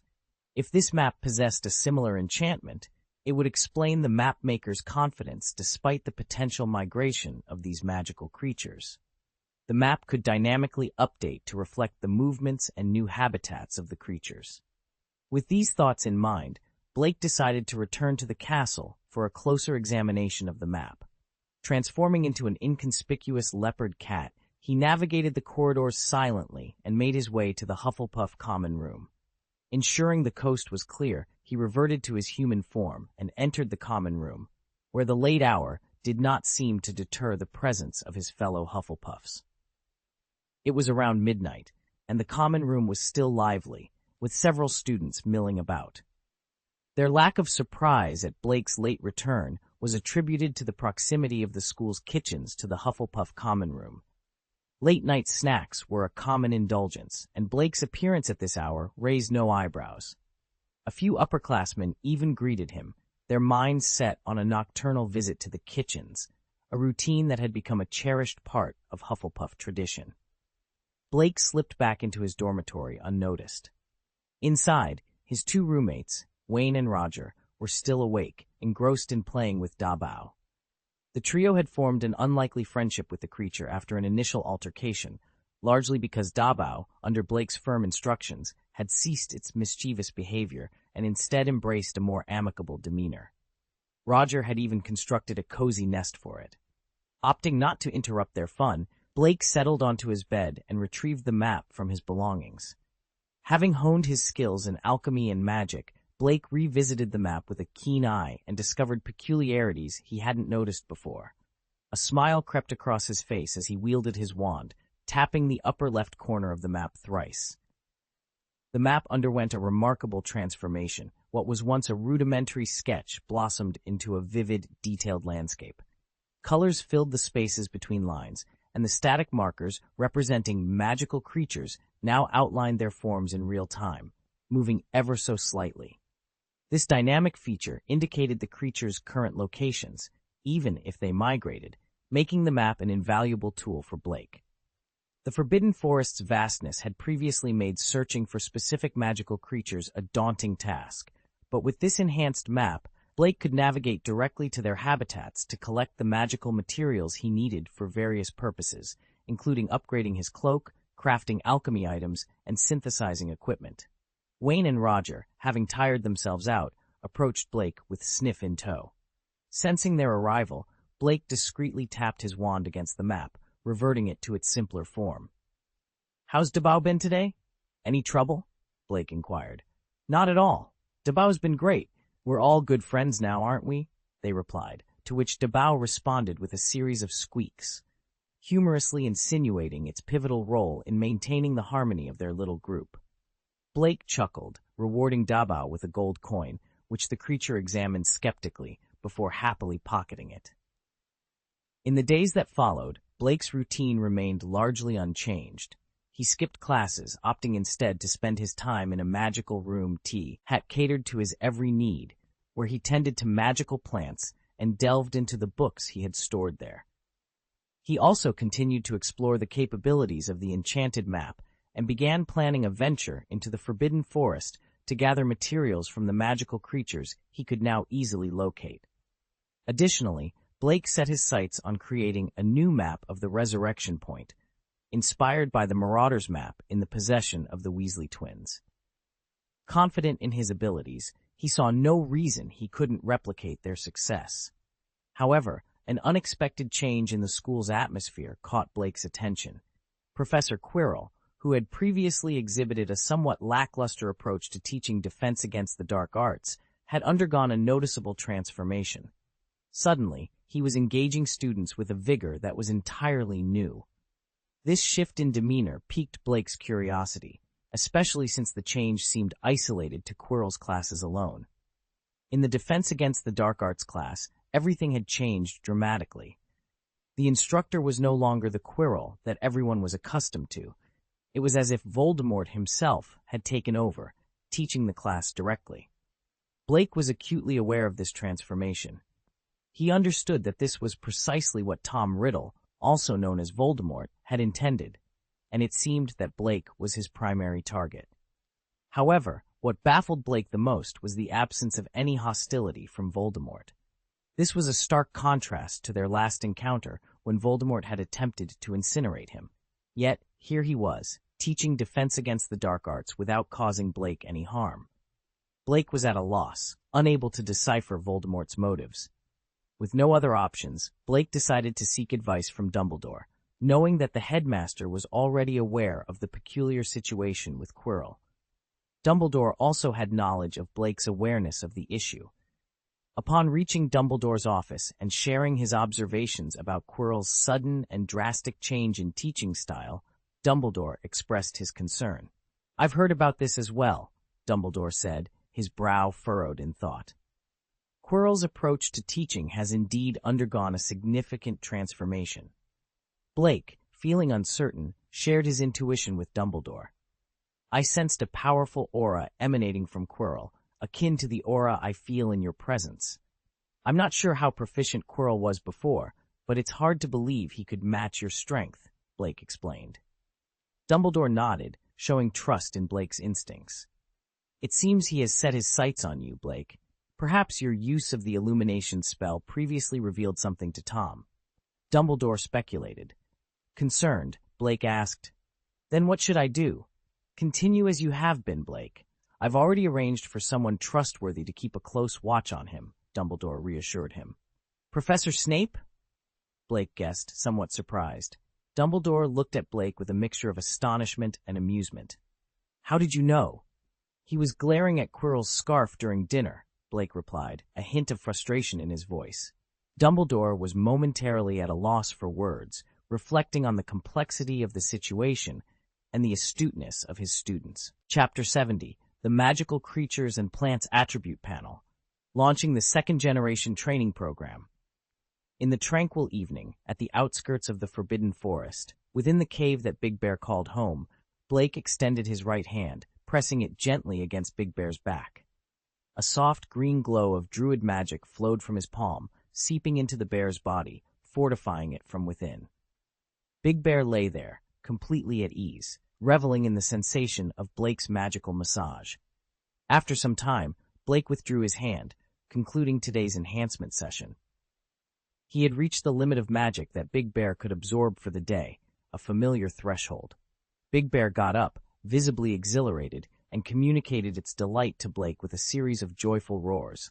It seemed to say, "My back no longer aches, my legs feel strong, and I can enjoy a huge bucket of salmon without getting winded." Clearly, Blake's efforts were greatly appreciated. Blake affectionately patted Big Bear's head, sensing the growing magical energy within its body. He then inquired, "Do you feel any changes besides the physical improvements?" Big Bear responded enthusiastically, indicating it felt stronger and lighter than before. Although Blake could communicate with animals, understanding them fully was sometimes challenging due to their varying levels of intelligence. He wished he could precisely identify the enhancements Big Bear had experienced. If only there was a way to see their attributes at a glance, Blake mused, struck by a sudden thought. Perhaps there's a keyword for this?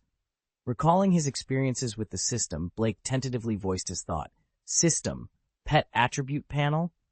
Instantly, he heard the system's response, triggered the pet panel keyword. Opening the pet panel, the system announced, and a new virtual screen materialized before Blake. The interface was simple, listing his tamed pets, brown bear, big bear, an eagle owl, an eight-eyed giant spider, among others, and mentioning an unhatched magical animal egg. However, the information seemed basic. Drawing on his past interactions with the system, Blake tapped on Brown Bear Big Bear on the virtual screen. The screen flickered and displayed a detailed attribute panel. Brown Bear Big Bear, available points 90, stamina 20, power 25, speed 30, endurance 10, attack 21, physical defense 20. Existing skills: Slap, Brew Charge, Fatal Bite. Awaken special skill, inactive, can be activated after evolution. Evolution mana required for next evolution, 1900-2000. Blake was thrilled. This detailed panel provided a clear overview of Big Bear's attributes and potential for growth. He noted the unassigned 90 points and the plus signs next to each attribute, realizing why the enhancements had seemed subtle to Big Bear. It wasn't just about feeling healthier. The attribute points hadn't been allocated yet. Reflecting on the past month of consistent strengthening, minus a few days, Blake calculated that each session added 3 attribute points to Big Bear. Additionally, the evolution required 2,000 points of magic power, and they were already at 1,800. This meant that with just 4 more days of strengthening, Big Bear could evolve from an ordinary brown bear into a magical creature. At that moment, it was clear that the Big Bear's special skill panel was ready to be officially activated. This would allow it to comprehend abilities unique to magical creatures. Furthermore, upon evolving into a magical animal, Big Bear's strength was likely to increase, potentially setting the stage for further evolution. However, this process would require 4 days to complete. Only after Big Bear had fully evolved could Blake check the attribute panel to see if there was a possibility for further evolution. Blake deduced that this pet panel must be a feature linked to the Druid panel, given that he tamed animals using the Druid abilities, and in this world, Druids were unheard of. Snapping back to reality, Blake began contemplating how to allocate points to Big Bear. Given its species, strength, and physical resilience were Big Bear's natural advantages. Surprisingly, Big Bear's initial speed was 30 points, underscoring the adage about the surprising speed of bears and the futility of trying to outrun them. Its physical defense of 20 points was also expected, reflecting the bear's robust nature. However, its magic defense was a mere 2 points, a concerning figure in a world dominated by magic. After some thought, Blake decided to allocate the 90 skill points he had. Recognizing Big Bear's formidable physical attributes and attack power, he concluded that his immediate adversaries would likely be wizards. Thus, there was no immediate need to enhance strength or physical resilience. Instead, the focus should be on bolstering defense, particularly against magic, and improving endurance, which would likely influence Big Bear's stamina in battle.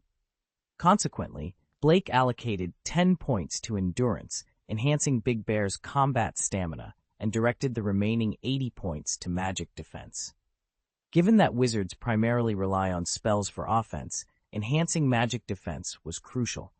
Against a wizard's curse, a high magic defense was essential, though Blake was aware of the grim possibility of facing the death curse used by dark wizards. Unless he could equip Big Bear with gear resistant to such curses, increasing magic defense was the best interim measure. Blake also considered the potential of crafting pet equipment through alchemy, especially if he could learn from Nico LeMay with Dumbledore's help. This would significantly advance his alchemical skills, offering an alternative means to create protective gear for Big Bear. With time on his side and the prospect of acquiring more treasure chests, Blake was optimistic about the future. After allocating the points, 10 to endurance and 80 to magic defense, Blake observed a noticeable change. The plus sign next to the specific attributes vanished, and a peculiar glow emanated from Big Bear's brown fur, signifying the successful enhancement. Big Bear seemed more vibrant, a natural consequence of the increased endurance. Blake smiled, satisfied with the improvements. This was just the beginning of their journey, and with each step, they were becoming better prepared for the challenges that lay ahead in the magical world. Blake discovered an intriguing feature within the system panel for his experimental pet, a brown bear he affectionately named Big Bear. The panel displayed various attributes such as stamina, strength, speed, endurance, physical defense, and magic defense, along with existing skills like slap, brutal charge, and fatal bite. A notable addition was the option to reset attribute points by spending evolution magic power, a revelation that excited Blake. This meant he could adjust Big Bear's attributes without permanent consequences, allowing for experimentation to optimize the bear's capabilities.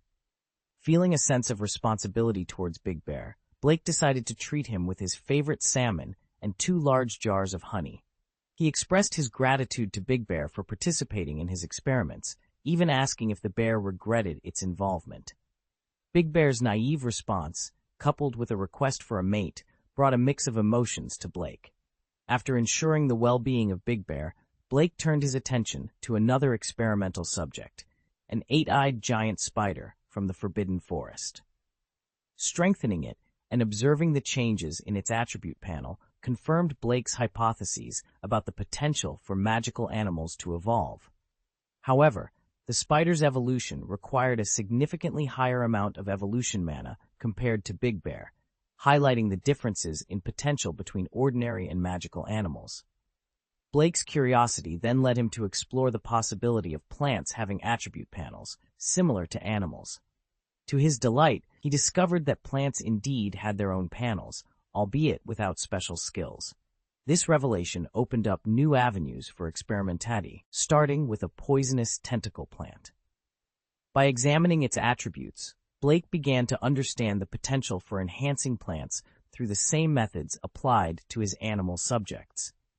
This exploration into the attributes and potential for evolution of both animals and plants marked a significant advancement in Blake's experiments, blending his passion for magical creatures with his burgeoning skills in magic and druidic practices. Blake had a revelation: to diversify the magical plants he cultivated, selecting those with the most promising initial attributes for further cultivation. His goal was to nurture them until they mutated, at which point he would pick the specimen with the superior traits for continued cultivation. This process, he envisioned, would lay the foundation for breeding a second and possibly even a third generation of mutant magical plants, each generation surpassing the last in quality. This train of thought led Blake to consider the potential of magical animals. If plants could be enhanced through selective breeding, why not animals? The idea of finding a suitable mate for Xiongda, his magical bear, suddenly seemed not just appealing but necessary. Blake committed all his plans and data to memory, opting not to document them. He was aware of the experimental nature of his work and the controversy it might stir among his peers and professors. To avoid any potential backlash, he decided to keep his project under wraps for the time being. After all, Blake had a unique advantage. Only he could see the attribute panel, which allowed him to assess and compare the attributes of magical plants and animals in a way no one else could. After spending a considerable amount of time in the room of everything, Blake returned to his dormitory, exhausted. He took a shower and immediately fell into a deep sleep, too tired even to peruse Grindelwald's collection of books. Given the finite nature of the druid's magic calendar and the considerable amount of magical power he had expended, he needed the rest. The next morning, Blake was roused from his sleep by his roommate's urgent calls. "Blake, get up. We have transfiguration first thing this morning. We can't afford to be late again." Despite having slept soundly, Blake found it difficult to wake up. He glanced at his watch in surprise upon hearing his usually lethargic roommates. "It's only 6:30. What's gotten into you two this morning? Why not catch a few more hours of sleep?" "Didn't you hear? We have flying class this afternoon," Roger exclaimed, barely containing his excitement. "We've been looking forward to it so much that we couldn't sleep at all." "Oh," Blake responded, unimpressed as he turned over, attempting to go back to sleep. To him, flying was nothing new or particularly exciting. He had expected their enthusiasm to be for something far more intriguing. Chapter 71, Grindelwald. This kid looks exactly like me. Blake turned over, contemplating returning to sleep, when Wayne and Roger's disbelief caught his attention. "Did he hear what we just said?" Wayne pondered aloud.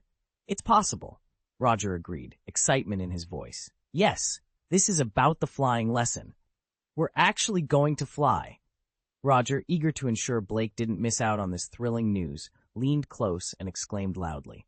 Blake sat up, resigned to the fact that sleep was no longer an option. "See, I told you he missed the key part," Roger said, barely containing his excitement. "Who wouldn't be excited about flying?" Wayne chimed in, his eyes closed as if visualizing himself soaring through the skies. Blake, now fully awake, scratched his head. Since sleep was elusive, he decided to start his day, planning to grab something to eat and review the experimental data he had organized in his mind the day before.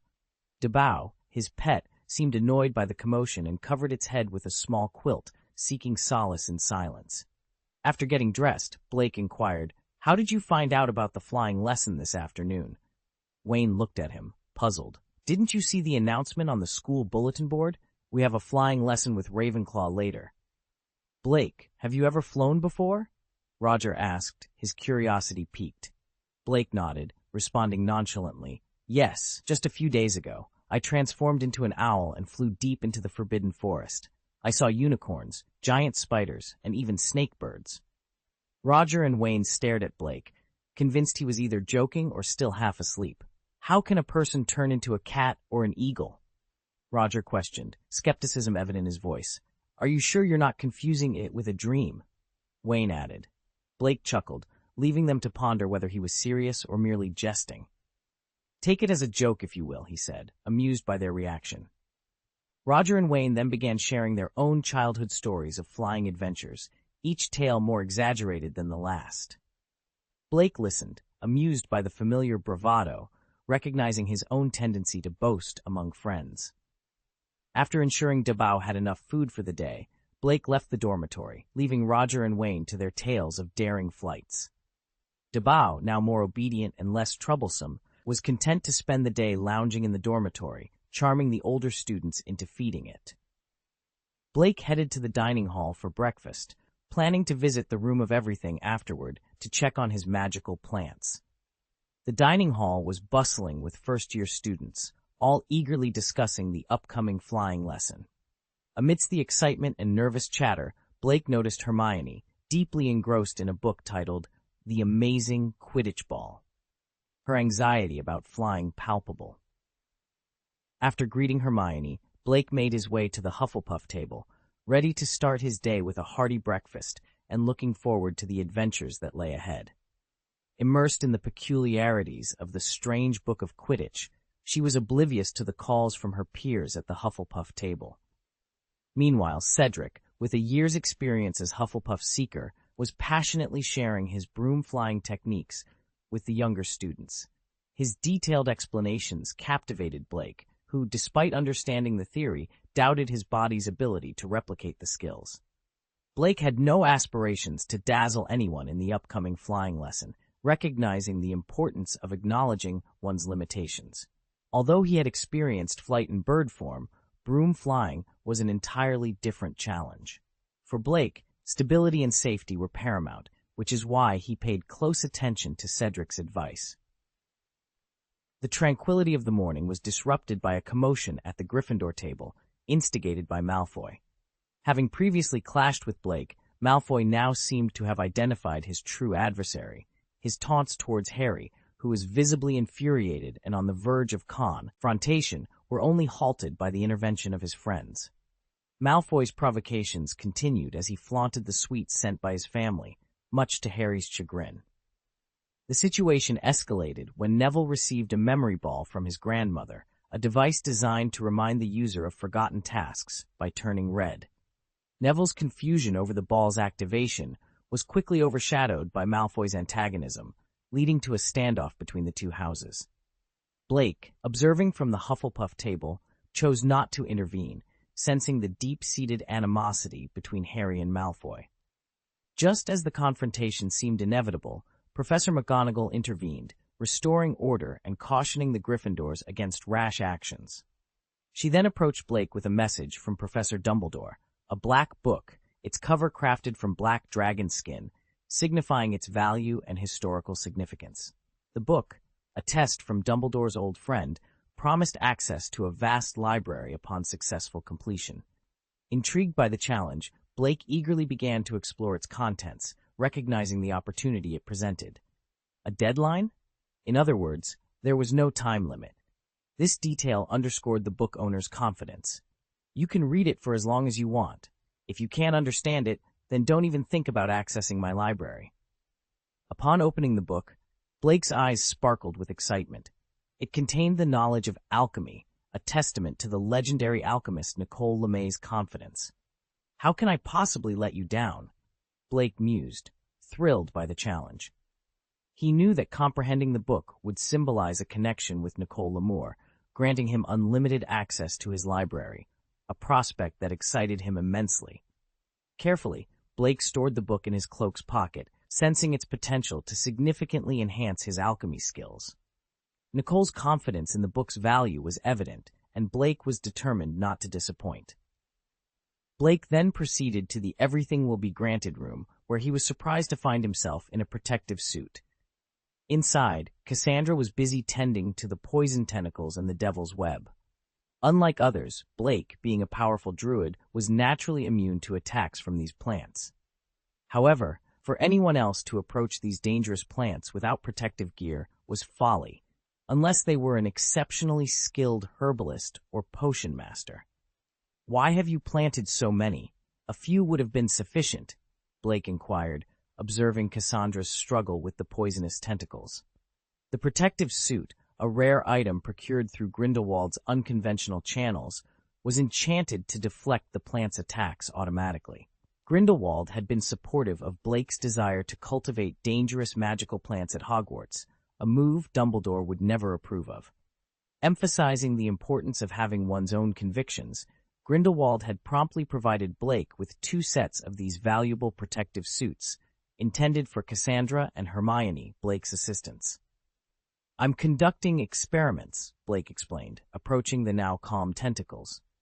"I aim to select the best specimen and focus on breeding a stronger 2nd or 3rd generation with enhanced potency and medicinal properties." Cassandra, puzzled, asked, "But what's the purpose of creating a stronger plant?" Blake, amused by her question, replied with a smile, "That doesn't sound like something a Slytherin would ask. Where's your ambition, Cassandra? And you say I don't seem like a Hufflepuff." "Let's be serious. I'm doing this to develop a new species of magical plant. If we succeed, it could introduce new medicinal properties. Imagine the impact on both herbology and potioneering. Wouldn't you want to be part of that? Think about it. Your name could end up on a chocolate frog card." Cassandra considered the possibility. Cultivating a new magical plant species and discovering its medicinal effects could indeed revolutionize both fields. Her name might not only appear on a chocolate frog card, but also in the history books of magic, or even have her portrait displayed in Hogwarts. The potential for such an achievement filled her with ambition and excitement. Slytherin House was known for its ambition, so it was no surprise that Cassandra was intrigued. "Okay, I'm in," she exclaimed. "Then, welcome to my side, Cassandra," Blake said with a smile, opening his arms in a welcoming gesture. It was meant to be a simple, friendly action, but it seemed Cassandra had misunderstood his intentions. She hesitated for a moment before walking towards him, apparently intending to embrace him. "What the heck?" Blake was taken aback. This was definitely a misunderstanding.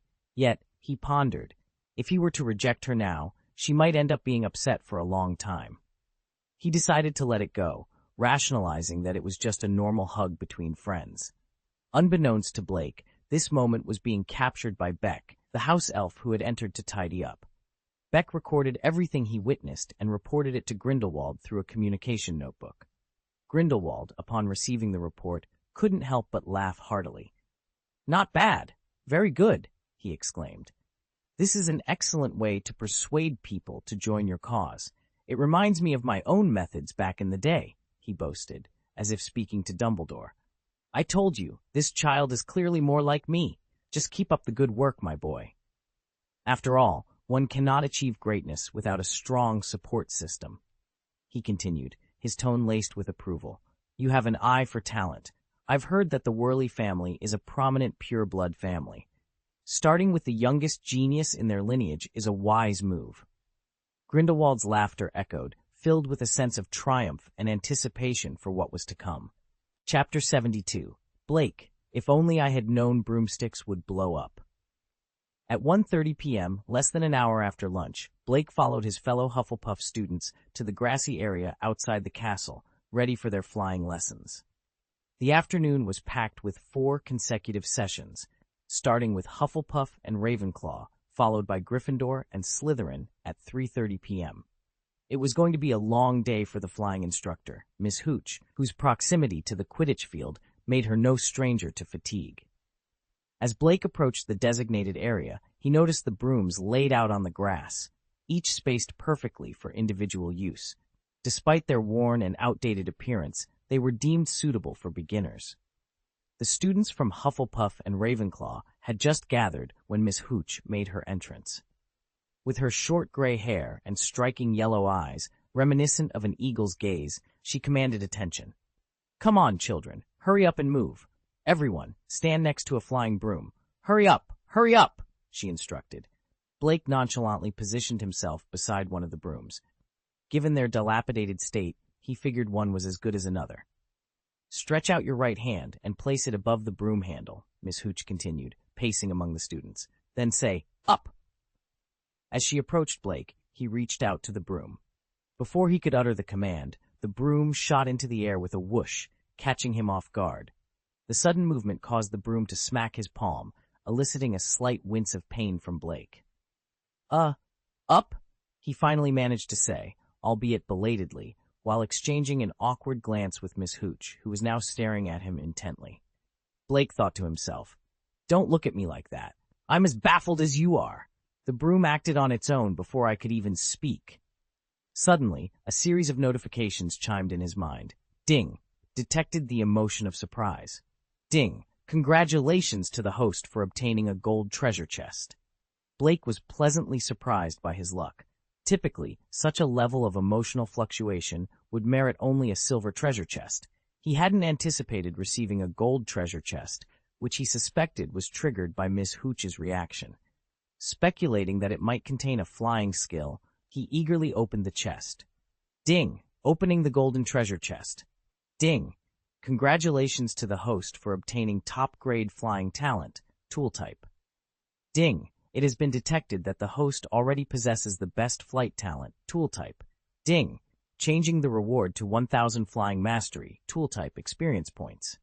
Blake felt a mix of numbness and disappointment wash over him. The system's failure to display his existing talents had led him to waste a golden treasure chest. If only he had known about his pre-existing top-grade flying talent, he could have saved it for something else. Feeling somewhat deflated, Blake checked his attribute panel and found a new entry for the best flight talent, tool type, confirming the redundancy. "System, do you have the function of feedback system bugs?" he muttered, though no response came. Meanwhile, Miss Hooch, seemingly impressed by Blake's unintentional display, announced, "Very good. Add 5 points for Hufflepuff." The broom's immediate response to Blake, even before he spoke, was an extraordinary occurrence, signaling his exceptional flying talent. Recognizing this, Miss Hooch awarded points without hesitation, acknowledging Blake's innate ability to gain the broom's approval simply by his presence. Blake earned 5 points from Miss Hooch, a reward he would have found unnecessary had he known her thoughts. He wouldn't have considered it worth a golden treasure chest. At that moment, Blake's impressive display on the broomstick inspired his classmates. They all shared a common thought. If Blake could do it, so could they. With newfound determination, they reached for their brooms, shouting, "Get up!" with all their might. Only a few succeeded, their brooms leaping into their des, including Blake's roommate, Roger, who excitedly proclaimed, "I knew I was a genius." Wayne, another of Blake's roommates, struggled more. Despite his efforts and repeated commands, his broom only reluctantly obeyed. "Oh, this broom must be broken," he muttered in frustration.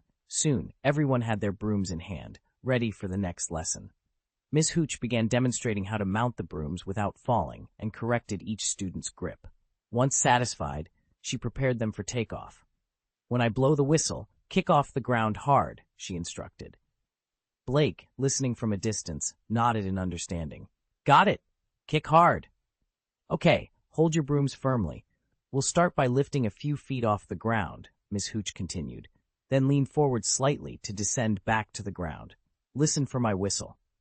At the sound of the whistle, the young wizards kicked off the ground, their brooms carrying them into the air. However, their excitement was short-lived as a sudden whoosh drew their attention. Something, or rather someone, had shot up into the sky at an astonishing speed. Miss Hooch, momentarily stunned, looked around for Blake. Where is he?" she exclaimed, realizing the source of the commotion. "Oh, come back, child!" she called out, bewildered by the broom's unexpected velocity. It was unlike anything the school's brooms should have been capable of, leaving even an afterimage in its wake. Without wasting another moment, Miss Hooch instructed the students to land, and then took to the air herself, determined to catch the runaway student. But before she could get far, a shadow zipped past, accompanied by a trail of gleeful laughter. Blake, the source of the chaos, had merely followed Miss Hooch's instructions too well. Upon the whistle's sound, he kicked off with great force, forgetting his own strength and the untamed nature of his magic. The broom, designed to draw upon a wizard's magic for power, responded to Blake's abundant magical energy with explosive speed, much like a motorcycle's accelerator being twisted. To Blake, it felt as if he wasn't riding the school's old training broom, but a cutting-edge model from years in the future. Fearless of falling, given his ability to transform into a bird if necessary, Blake reveled in the exhilaration of flight. "I'm already here," he shouted, leaning forward to accelerate even further, leaving another afterimage behind. "Fuck, this is much faster than transforming," he exclaimed, puzzled yet thrilled by the broom's capabilities. At top speed, Blake didn't dwell on his questions. He dived, soaring over the heads of his classmates, his laughter and their amazed exclamations filling the air. Emerging from the crowd, Blake stood on the grass, his eyebrows furrowed in concern. Beside him, his broom lay on the ground, quivering slightly, its tail sporadically emitting clouds of black smoke. The students surrounding him gazed in awe, having just witnessed his incredible feat. Blake had flown at a speed so astonishing that even Miss Hooch struggled to keep up. More impressively, he had managed to land smoothly, defying expectations of a catastrophic crash against the castle walls. You almost scared me to death," Miss Hooch exclaimed, her tone a mix of anger and disbelief. She was curious, though, about how Blake had achieved such velocity. Despite the broom's sorry state, understanding his method could revolutionize flying techniques. Upon hearing the system prompt, Miss Hooch's frustration inadvertently rewarded Blake with another gold treasure chest, instantly lifting his spirits. "It's exactly as you instructed," Blake explained. "I pushed hard, and then I just took off. It was so fast, I was actually frightened. Then, my body leaned forward by accident, and—" Miss Hooch was skeptical. Could it really be that simple? To propel a battered broom to speeds it hadn't seen since its creation? "Perhaps there's an issue with my magic," Blake suggested with a shrug.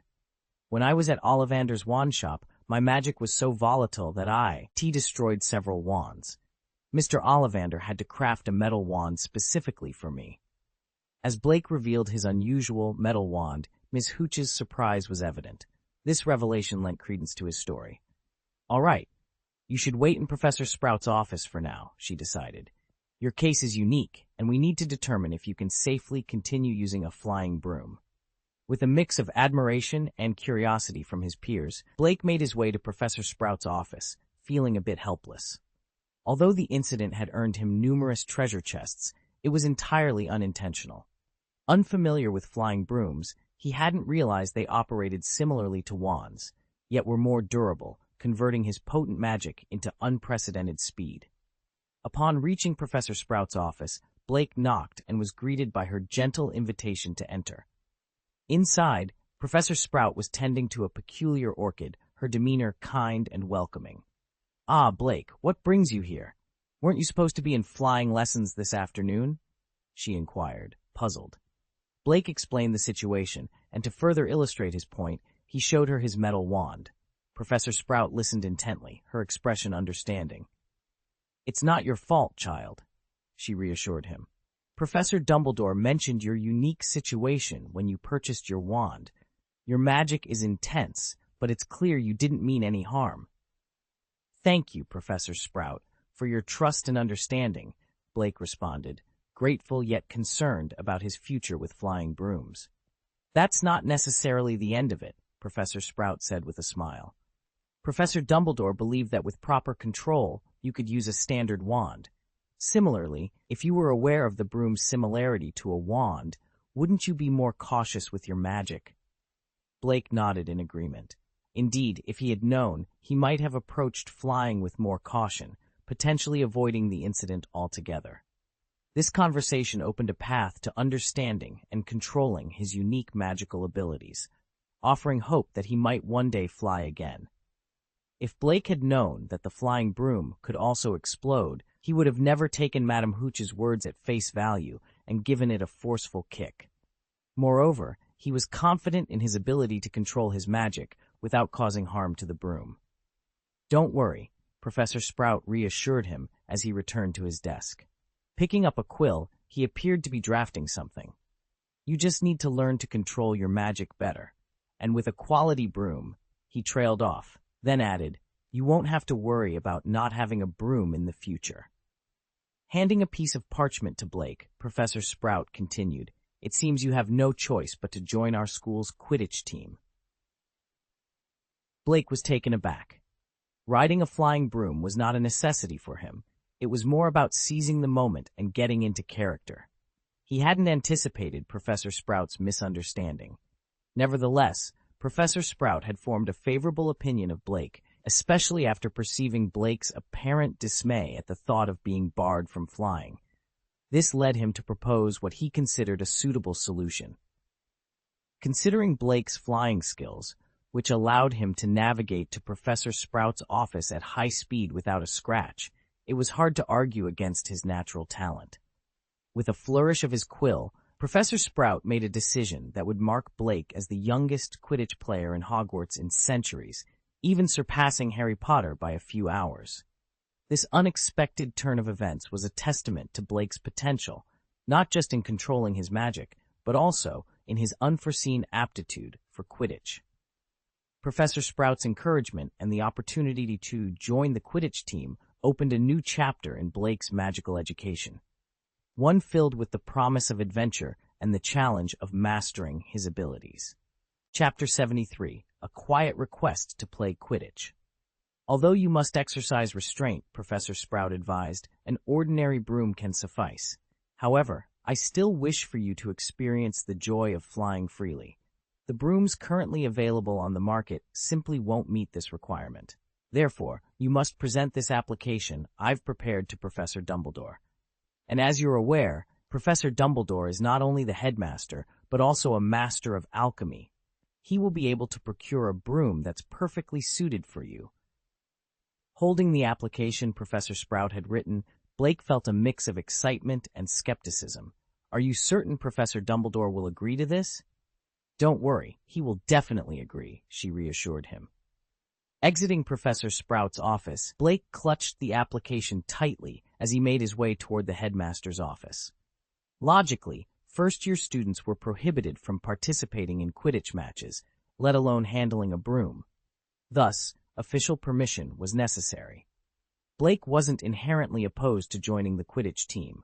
In fact, it was part of his plans, albeit he had anticipated taking action in his second year to showcase his talents and the treasures he'd amassed, impressing the entire school.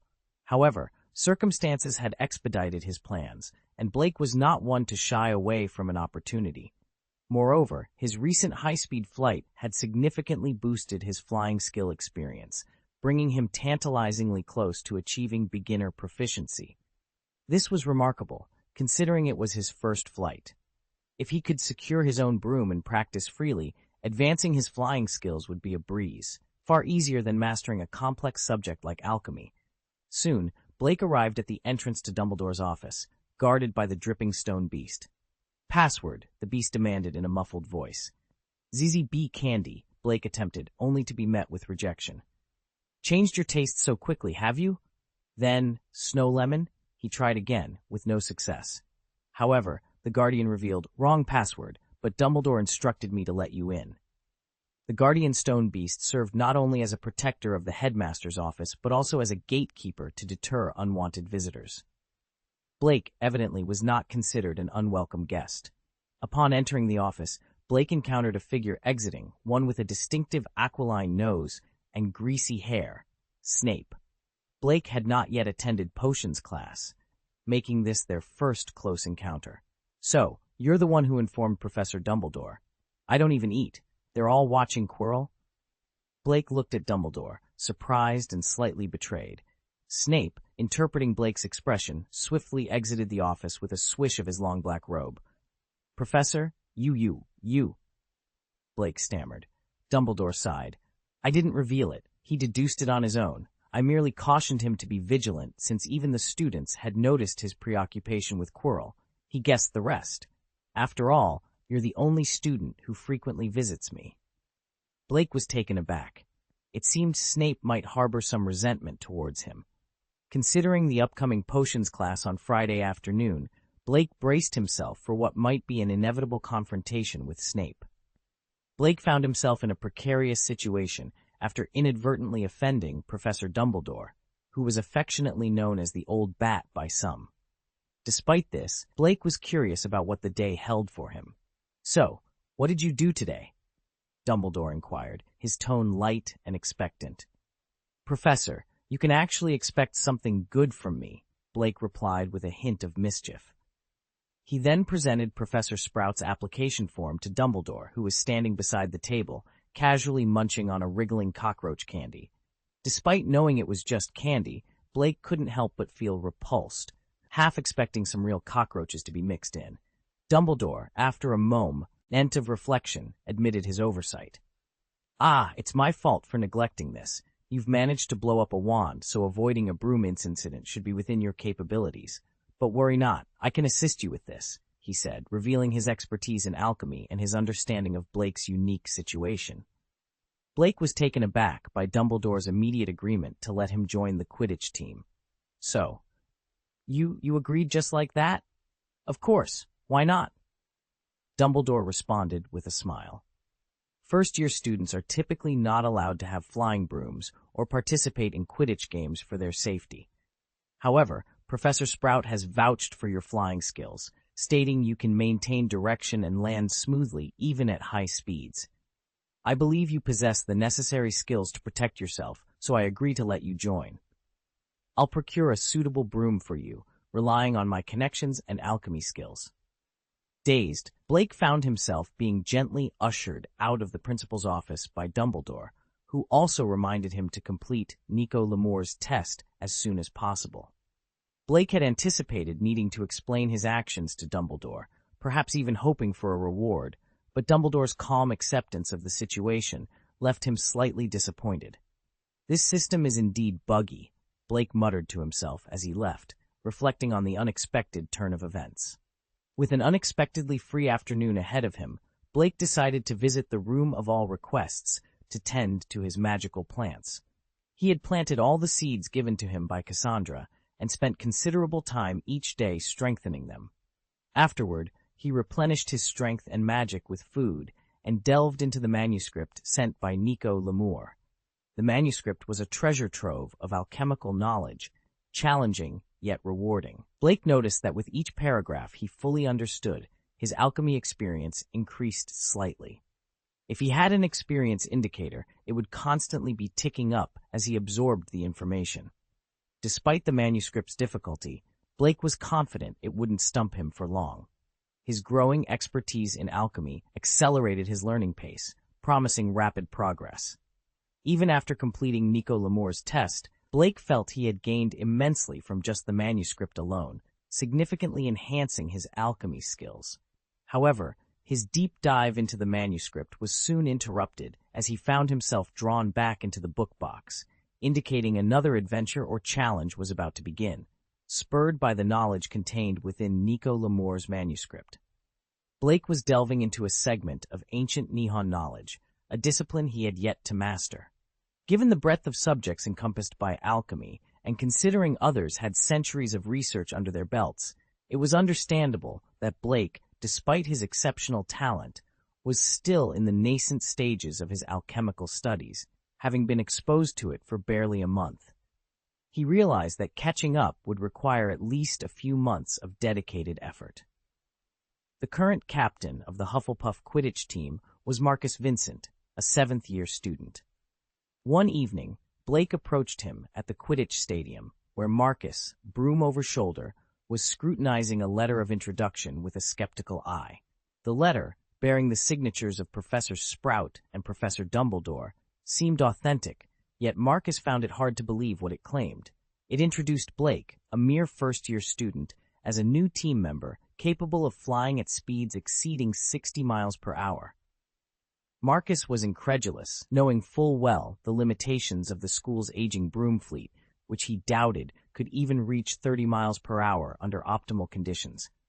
"Come, fly a lap with me," Marcus finally said, his tone a mix of challenge and disbelief. Blake had no choice but to comply. As they reached the Quidditch field, they found the Hufflepuff players, including Cedric, already assembled for training. Cedric's surprise at seeing Blake was evident.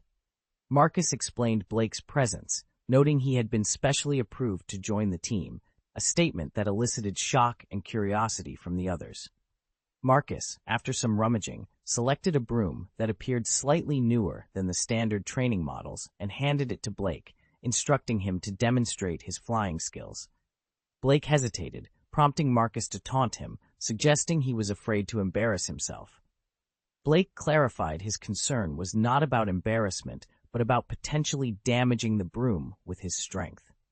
Marcus, amused by the notion, assured him the broom's quality was guaranteed despite its older model, and encouraged Blake to fly without holding back, even offering to cover any damages. Relieved by Marcus's assurance, Blake prepared to take off, his excitement palpable. He was on the verge of advancing his flight, skill to basic mastery, and needed just a bit more experience. This unexpected opportunity to fly was precisely what he needed. Satisfied with the broom's condition, Blake took a moment to gauge its weight and durability. Then, with a nod of approval, he stepped forward, ready to showcase his true capabilities. "Boom!" Marcus exclaimed, standing closest to the action. A strong gust of wind brushed past his face as Blake's figure vanished into thin air. Where did he go? Marcus was utterly bewildered, questioning how Blake could suddenly disappear. "Captain, look above!" Cedric shouted, pointing skyward. Marcus lifted his gaze and saw an afterimage diving down from the heavens. Swoosh! "Hey! Are you trying to get yourself killed? Pull up!" Marcus shouted, his voice laced with concern. Despite his frustration with Blake for taking a shortcut, the last thing he wanted was to witness the younger student's demise. Just as Marcus braced himself for the worst, the afterimage, mere moments from crashing into the ground, executed a swift maneuver. The figure on the broom flipped over and, with remarkable agility, pulled up just in time. "Fuck!" Marcus couldn't help but curse in astonishment. Minsky's feint at such a high speed. How is that even possible? How did he manage to overcome such massive inertia? Blake zoomed past everyone, the wind from his flight tousling Marcus's hair. In that moment, Marcus was still trying to comprehend their location and whether Blake truly possessed some extraordinary skill. "Blake, enough! Come down!" Marcus called out, his voice now filled with excitement rather than reprimand. "Blake, stop showing off your skills." When Blake finally approached Marcus again, he could see the thrill in Marcus's eyes. Ever since joining the school's Quidditch team in his 3rd year as the goalkeeper, and later becoming the captain in his 5th year, Marcus had dreamed of leading Hufflepuff to a Quidditch championship victory. Yet, despite his efforts, that dream had remained elusive. Now, in his final year, the prospect of winning seemed more tangible than ever before, all thanks to Blake. "We must win the championship this year," Marcus declared, his voice resonating with newfound determination. "Are you confident?" "Yes!" came the enthusiastic response, though Marcus demanded more conviction. "Louder! Do you expect to play Quidditch so timidly?" "We are confident." The team's response was now thunderous, filled with vigor. "Very good. That's the spirit," Marcus praised, his heart swelling with pride. "This year, we must win the championship." Their collective resolve had never been stronger. With Blake's remarkable abilities and the team's renewed confidence, the dream of clinching the Quidditch championship was closer to reality than ever before. Chapter 74. Duel Event. Porcelain Hermione. "What position do you want to play?" Marcus inquired, picking up the broom that had suffered at Blake's hands. The broom's tail was emitting smoke. Before Blake could respond, Cedric's hand was already on his shoulder. "You're incredibly fast. Why not become the Seeker?"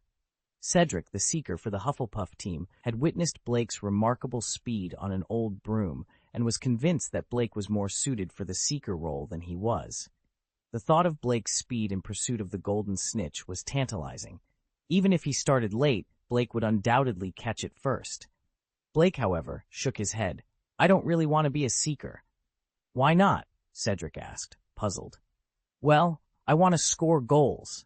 I want to be a chaser," Blake explained. His main goal in joining the Quidditch team was to showcase his skills. While the Seeker role carried the allure of being the protagonist, it often involved waiting around for the snitch to appear, which didn't align with Blake's desire to actively demonstrate his abilities and pursue the treasure chest. As for the beater role, it did meet some of Blake's criteria. A beater's job was to protect their teammates from the bludgers and try to hit the bludgers towards the opposing team. Blake was confident in his ability to excel in this position, given his strength and skills. However, he realized that knocking out all the opposing players might end the game too quickly, thwarting his chances at the treasure chest. Becoming a chaser, then? Marcus nodded in agreement. With your speed and skills, being a chaser is indeed very suitable for you. You'll need some throwing skills, but that's easier to master than flying skills. The other team members looked at Blake with anticipation. The current Hufflepuff chasers were initially apprehensive about Blake joining, fearing they might lose their positions to him. Blake's flying prowess was undeniable, and it was clear he would be a key player, relegating them to a rotational role. But there's still a core issue, Blake, Marcus said, examining the damaged broom. You need to find a good broom for flying. Are you kidding me? Ronald exclaimed in shock, turning to Harry. Harry had just shared that after retrieving Neville's remembrall from Malfoy and being taken to Professor McGonagall, he wasn't punished. Instead, he was recruited into the Gryffindor Quidditch team. A first-year seeker? Ronald was incredulous. But first-year students never. You must be the youngest player on a house team in many years. It's been a century. Harry added, proud yet humble. Wood told me, it's indeed an honor. But actually, you're not the only one, Harry. Hermione interjected, sitting across from Harry and Ronald, her tone hinting at a deeper story yet to be unveiled. What do you mean? Ronald's eyes widened in disbelief. Before this, there's never been. Oh, of course, but just a few hours before Harry was selected for the team. Hermione interjected with a smile. Blake Green from Hufflepuff was added to their Quidditch team. Her tone suggested she was quite pleased with this development. Come on, don't joke around, Ronald protested, clearly skeptical. Hermione shrugged nonchalantly. Believe it or not, it's no secret. I just saw them training in the Quidditch stadium. Marcus and Wood have different approaches. Wood preferred secrecy, hoping to surprise everyone with Harry as their secret weapon. But Marcus couldn't contain his excitement about having a new prodigy on the team this year. In fact, it's already common knowledge. Harry's eyes widened, his sense of uniqueness momentarily shaken. Blake Green's selection had taken him by surprise. Then, is he also a seeker? At that moment, Harry heard two familiar voices behind him. Fred and George Weasley approached, clapping him on the back. Well done, Harry, they chimed in unison. Wood told us about your selection. We're also on the team, both of us as beaters. Curious, Harry asked. You mentioned Blake isn't a seeker. Fred and George exchanged a glance. Actually, he is Hufflepuff's seeker, Fred corrected. We sneaked a peek at their training.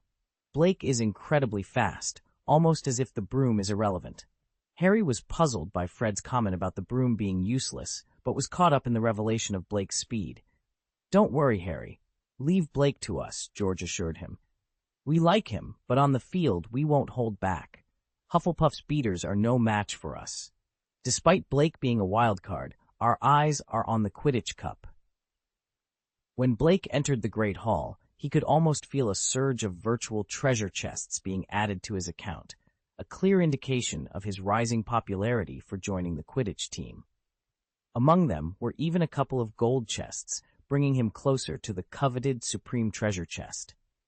After recently destroying 2 more brooms in his quest for balance and control, Blake had finally mastered the use of magic to enhance his speed, even with the school's older brooms.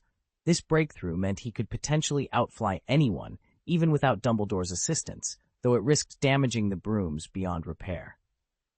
As Blake approached the Hufflepuff table, he encountered Hermione, who seemed visibly upset. Quickly reviewing his recent actions, Blake doubted he was the cause of her distress, as his system hadn't indicated any negative impact on their relationship. They're so selfish, Hermione exclaimed, her frustration evident. Harry and the others have agreed to a duel with Malfoy tonight. Gryffindor will lose so many points if they're caught. Blake understood Hermione's anger. A significant portion of Gryffindor's points were thanks to her efforts, and the thought of Harry and the others recklessly squandering those points was infuriating. They'd rather trust Malfoy's word than believe I'm Merlin reincarnated? Blake joked, trying to lighten the mood. What? Hermione looked confused. Never mind. I mean, Malfoy's not reliable. I bet he won't show up tonight. Instead, he'll probably tip off Filch, including the time and place. If Filch isn't completely incompetent, those two will definitely get caught, Blake speculated, hoping to offer Hermione some solace in the midst of her frustration. Hermione frowned, her determination clear. "I have to stop them!" she exclaimed, frustration evident in her voice as she lamented the hard-earned points she was about to lose. With a sense of urgency, she stormed out of the auditorium. Blake watched her departure with a passive gaze, harboring no intentions of getting involved. He understood that his words would not alter the unfolding events. According to his recollections, the trio would attempt to infiltrate the forbidden corridor on the 4th floor that very night, where they would encounter Hagrid's three-headed dog, Fluffy. Blake reasoned that if events were to proceed as they were meant to, ultimately leading to Quirrell's demise at Harry's hands, there was no need for him to intervene. Why should he disrupt Dumbledore's carefully laid plans? It seemed more prudent to focus on his own studies, particularly alchemy, which he found far more engaging. Completing his transfiguration homework with ease, Blake even found time to assist Wayne and Roger with their assignments.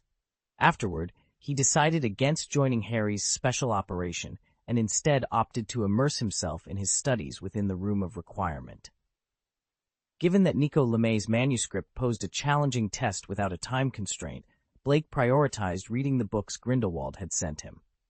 He found it more efficient to first acquire a comprehensive understanding of the subjects at hand before tackling LeMay's manuscript. Time flew as Blake delved into his reading, and before he knew it, midnight had arrived. After a final check on his cherished plants, he donned his invisibility cloak and silently exited the Room of Requirement. Descending to the 4th floor, Blake was met with a cacophony of footsteps, screams, and Filch's labored breathing. Soon, he overheard an exchange between Peeves and Filch, with the former taunting the latter into politeness, only to mock him further. Blake, remaining invisible and uninvolved, watched as Filch, frustrated and cursing, continued his search for the rule-breakers. Madame Norris, sensing Blake's presence despite his invisibility, meowed softly in his direction, drawn to the aura of the great druid emanating from him. Filch, misinterpreting her reaction, rushed towards Blake's location, forcing Blake to sidestep into an adjacent empty classroom to avoid detection. Filch, convinced the culprits were hiding there, entered the classroom, allowing Blake to proceed. However, as Blake rounded the corner, he was taken aback to see Harry and the others running towards him. Realizing that Filch's imminent return from the classroom would lead to an unavoidable confrontation, Blake felt a pang of guilt. Logically, the trio should not have been caught that night, but due to Madame Norris's alert, which inadvertently drew Filch's attention, Blake had unintentionally altered their course. In a moment of quick thinking, Blake recognized that his unintended interference had set them on a collision course with Filch. He needed to act fast to prevent their imminent capture. As Blake waved his hand in a gesture of resignation, the classroom door in front of Filch slammed shut with a resounding bang. "Hey, who's out there?" Filch bellowed, his voice laced with anger. He was convinced someone was lurking outside, and in his frustration, he inadvertently locked himself inside the classroom. Harry and his friends were momentarily taken aback by the turn of events. However, realizing that Filch had accidentally trapped himself, they seized the opportunity to escape. Their encounter with Fluffy, the three-headed dog, had already left them with trembling legs, and the sudden scare from Filch pushed them nearly to their breaking point. Harry, Ron, and Neville managed to keep up the pace, but Hermione lagged behind, her exhaustion evident. With renewed urgency, the group dashed through the corridor, aiming for the safety of the Gryffindor common room. But as they hurried past the classroom door, disaster struck. Hermione, weakened and not paying enough attention, accidentally stepped on the invisible Blake's foot and stumbled, falling to the ground with a thud. In the chaos, Harry and the others, caught up in their frantic escape, failed to notice Hermione's absence from their group and continued on without her. Blake, caught off guard by the sudden weight on his foot, grimaced and muttered, "Hiss! You're a scammer!" Just then, the classroom door burst open, forcefully kicked by an enraged Filch. Hermione, lying on the ground, watched in despair as the door swung open, revealing Filch's looming figure. This moment of panic and confusion highlighted the perilous adventures that awaited them within the walls of Hogwarts, where even a simple escape could turn into an unexpected encounter. Chapter 75. A Gryffindor Who Never Swims at Night? Silence enveloped the corridor as Hermione stood guard outside the Gryffindor common room, her mind racing with worry. "I'm definitely going to be expelled," she thought, panic setting in. She had intended to dissuade Harry, Ron, and the others from sneaking out at night, fearing the loss of the hard-earned points for Gryffindor if they were caught. However, her persuasion fell on deaf ears, and to make matters worse, she found herself locked out of the common room. The portrait of the fat lady was absent, off on one of her visits, leaving Hermione with no choice but to follow her friends into the night, lest she be caught by a patrolling professor or Filch. Neville, having healed his wrist, found himself in a similar predicament when he forgot the common room password and ended up lying outside the door, inadvertently joining the group. Their intended duel with Malfoy turned out to be a trap. Filch and his cat were waiting for them, tipped off by Malfoy himself. In a state of panic, they fled, eventually stumbling upon a strange room on the 4th floor that housed a terrifying 3-headed dog. Their escape from the beast was short-lived as they once again encountered Filch. In the chaos, Hermione fell, her ankle searing with pain, rendering her unable to run. As Hermione braced herself for the worst, a sudden voice cut through the darkness, and she found herself being lifted off the ground. Before they could find a place to hide, Filch emerged, lamp in hand. To Hermione's astonishment, Filch seemed oblivious to their presence, cursing under his breath as he continued his pursuit of Harry, Ron, and Neville. "Can you walk?" asked a familiar voice in the darkness. Hermione, unable to see the face of her rescuer, recognized the voice as Blake's and felt a wave of relief wash over her. "Blake, she began, but Blake interrupted, suggesting they hide in the room of all requests.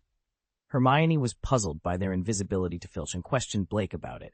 She then realized she was enveloped in a gauze-like cloth, making them invisible to Filch. Blake, reluctant to interfere with Dumbledore's test, but unwilling to see Hermione expelled or lose points, had decided to intervene. Hermione, light in Blake's strong arms, felt her cheeks flush with warmth as they made their way to the room of all requests. Upon entering the room, Blake's shoulders shook, and the levitation cloak returned to its normal appearance of a school uniform robe. Hermione, still in shock, knew there were questions to be asked, but understood that now was not the time. Blake, ignoring the system prompt, navigated past the shed with poisonous tentacles and led Hermione to a wooden house for rest, gently placing her on a chair. The night's events had taken an unexpected turn, but in the safety of the room of all requests, Hermione found a moment of peace in the midst of chaos. Blake crouched down beside Hermione, examining her ankle with a careful eye. It was a minor sprain, nothing that couldn't be fixed with a simple healing spell. He retrieved his wand, warning, "This might sting a bit." Hermione braced herself, nodding in understanding. "Recover as before," Blake commanded. A sharp crack echoed as Hermione's bones realigned, eliciting a pained cry from her. Tears welled in her eyes from the intense sensation. "Try walking on it now, see if it still hurts," Blake suggested, pulling out a chair to sit down. Hermione cautiously stood, taking a few tentative steps. To her amazement, the pain that had been unbearable moments ago had vanished entirely. "How did you do that?" she asked in awe. "I spent some time studying healing spells over the vacation," Blake explained, a hint of pride in his voice. "I thought you were just bluffing to scare Malfoy on the train," Hermione admitted, still surprised. She had always assumed Blake's threats were mere bravado, intended to intimidate Malfoy and his cronies. Only now did she realize the truth in his words, that he possessed the skill to not only confront Malfoy, but to heal the injuries he inflicted. Blake shifted the conversation. "So, what happened to you all tonight?" Hermione recounted the evening's events, detailing their encounter with the strange room and the monstrous creature they had stumbled upon.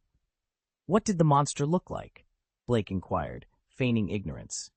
"It was a dog, but with 3 heads, and it was enormous," Hermione recalled, the fear evident in her voice. You're fortunate to have escaped with your lives, Blake remarked gravely. That creature was a Cerberus. In a serious fight, it could even challenge a fire dragon. You wouldn't stand a chance against it. Hermione shivered, Blake's words amplifying her fear. She remembered Dumbledore's warning at the start of the term about a corridor on the 4th floor, realizing only now that they had inadvertently ventured into the domain of the Cerberus. "How did you know we ended up in that corridor?" she asked, puzzled. "Are you not paying attention? I saw you running from there," Blake retorted, a hint of amusement in his tone. "But why were you there?" Hermione pressed. "I was there reading and looking after my plants. I didn't expect to run into you," Blake explained, picking up a book from the chair. Hermione then remembered Filch's presence and the mysteriously closed classroom door. "Was that your doing?" she asked, piecing things together. "Who else?" Blake responded with a smirk, confirming her suspicion and revealing his possession of something akin to an invisibility cloak. Hermione couldn't help but express her confusion at their penchant for rule-breaking. Blake laughed it off, suggesting that such adventures were a rite of passage for Gryffindors, recounting how even Mr. Weasley had his share of nocturnal escapades. Despite her initial frustration, Hermione found herself grateful for Blake's intervention. "Thank you, Blake. We owe you one tonight," she said, acknowledging his risk in coming to their aid. "You're welcome, Hermione. Aren't we friends?" Blake replied, reinforcing the bond between them. "I don't want to see you get expelled," Hermione expressed, her voice laced with a mix of concern and gratitude. "I don't want to see that happen either," Blake replied, his tone calm and reassuring. "But don't you find it odd?" "What do you mean?" Blake inquired, curiosity piqued. "We're in a school, yet they've placed such a dangerous creature within its walls. Aren't they worried about the potential consequences?" Hermione pondered aloud. "And when I left, I'm almost certain I saw a trapdoor beneath the 3-headed dog. It must be guarding something of great importance." Blake, maintaining his composure, poured himself another cup of tea. "Perhaps, but that's a matter for Professor Dumbledore to concern himself with, not us. Would you like some tea?" Gratefully accepting the cup, Hermione took a large gulp, her thirst quenched after a night of running. Setting down the empty cup, she couldn't help but ask, "But don't you wonder what's being hidden?" Blake simply smiled and shook his head, pouring her another cup. He had known about the secret for quite some time. Curiosity no longer held him captive. Meanwhile, in the Gryffindor common room, Harry, Ron, and the others were catching their breath, their bodies trembling from the night's escapades. The room was enveloped in silence, a stark contrast to their usual lively discussions. What were they thinking, keeping such a monster in the school? Ron finally broke the silence, his question hanging in the air, unanswered. Harry had a nagging feeling that something was amiss, but it was the unusual quiet that truly alarmed them. This was the moment Hermione would typically seize to lecture them, yet her voice was conspicuously absent. "Where's Hermione?" Harry's voice trembled with concern. Ron glanced around before meeting Harry's gaze, a look of helplessness in his eyes. "I think we left her behind." Panic set in as they recalled their encounter with Filch, fearing Hermione might have been caught. Goo, Ilt washed over Harry. Despite finding Hermione's meddling annoying at times, the thought of her being expelled because of their actions was unbearable. Would she betray us? Ron's question was met with a disapproving look from Harry, prompting a guilty retraction. "I just hope she managed to escape." Determined to find Hermione, Harry stood up, his conscience weighing heavily on him. Despite Ron's protests that it might be too late, the trio, joined by a silent Neville, set out to find their friend. To their surprise, they found Hermione and Blake standing outside the door at the end of the passage. You didn't get caught?" Harry asked, astonishment evident in his voice. "If it weren't for Blake, let's just go inside," Hermione replied, turning to Blake with heartfelt gratitude. "Thank you so much for tonight. Please be careful on your way back." Blake simply smiled and nodded, his figure vanishing under his cloak, leaving Harry, Ron, and Neville in awe at his magical departure. Harry wondered if something was amiss with his vision that evening. Blake, having just turned invisible, hadn't ventured far. He gazed at the 3 golden treasure chests before him with a sense of satisfaction. Not bad. Tonight's efforts were worthwhile," he thought to himself. Back in the common room, Harry, Ron, and Neville had just endured a battle with their consciences. Seeing Hermione uncaught brought them a collective sigh of relief. They even began to see her in a new light, no longer finding her as irritating. After all, had it not been for Hermione taking Harry's wand to unlock the door, they would have been caught by Filch, regardless of the three-headed dog lurking behind it. You left me there," Hermione exclaimed, her initial anger fading after a conversation with Blake. "I hope you've learned your lesson," she added, a hint of forgiveness in her tone. "I told you Malfoy can't be trusted." With that, she returned to her bed to sleep. Harry and the others exchanged glances. After a moment of silence, Harry broke the quiet. "I suddenly think she's become more endearing." "Is it because she didn't curse just now?" Ron speculated. Harry shrugged. "So Blake saved her? And can anyone explain how Blake can just disappear?" With Hermione already asleep, no one could provide an answer. "I can't sleep tonight," Harry muttered, restless. "Me neither." "Damn," Ron agreed, equally troubled. Chapter 76, The Application of Ancient Runes, a magical version of the spell. System, synthesize the treasure chests. Early the next morning, Blake arrived at the Room of Requirement. After tending to the magical plants, he settled into a chair with a cup of tea, organizing the treasure chests in his system space. It was Friday, a day with only 2 potion classes scheduled. Gryffindor and Slytherin shared a morning session, leaving Blake with a free morning as Hufflepuff and Ravenclaw's classes were in the afternoon. Unfortunately, this meant Hermione and Cassandra couldn't visit him in the morning. After synthesizing all the treasure chests, Blake surveyed the system space, now significantly less cluttered. Only 3 diamond treasure chests, 2 gold, and 1 silver chest remained. He was pleased with the rapid accumulation of 3 diamond chests in just a few days. Resisting the temptation to open them immediately, he closed the system space and commenced his reading for the day. Stab! Blake watched in dismay as the parchment in his hand burned to ashes. Surrounding him were ancient runic books borrowed from the library. He had packed his suitcase, having read and mastered all the knowledge on ancient runes, advancing from beginner to intermediate mastery. This breakthrough confirmed his belief in the magical power of the ancient runic language. Eager to experiment, Blake attempted to transform ancient magic into Nevan, inscribing it on paper to seal its magical power. His vision was to create something akin to a magic scroll, or more accurately, a talisman paper. However, the process proved more complex than anticipated. While drawing the runes on paper was straightforward, activating them required a transfer of magical power. Despite numerous attempts, every time Blake activated the runes with his magic, they unleashed their power immediately. For instance, a rune meaning fire ignited the parchment the moment it was activated, leaving no time for sealing. Pondering a solution, Blake considered, perhaps I should seal it first, then activate it? But this approach failed as well. Without the ability to transfer his magic into the sealed runes, they remained inert. Realizing the limitations of parchment and the need for more durable materials, Blake was deep in thought when Hermione and Cassandra entered the Room of Requirement. Cassandra appeared relaxed, but Hermione seemed upset. Setting aside his pen and paper, Blake noted the time and quickly surmised the cause of their moods.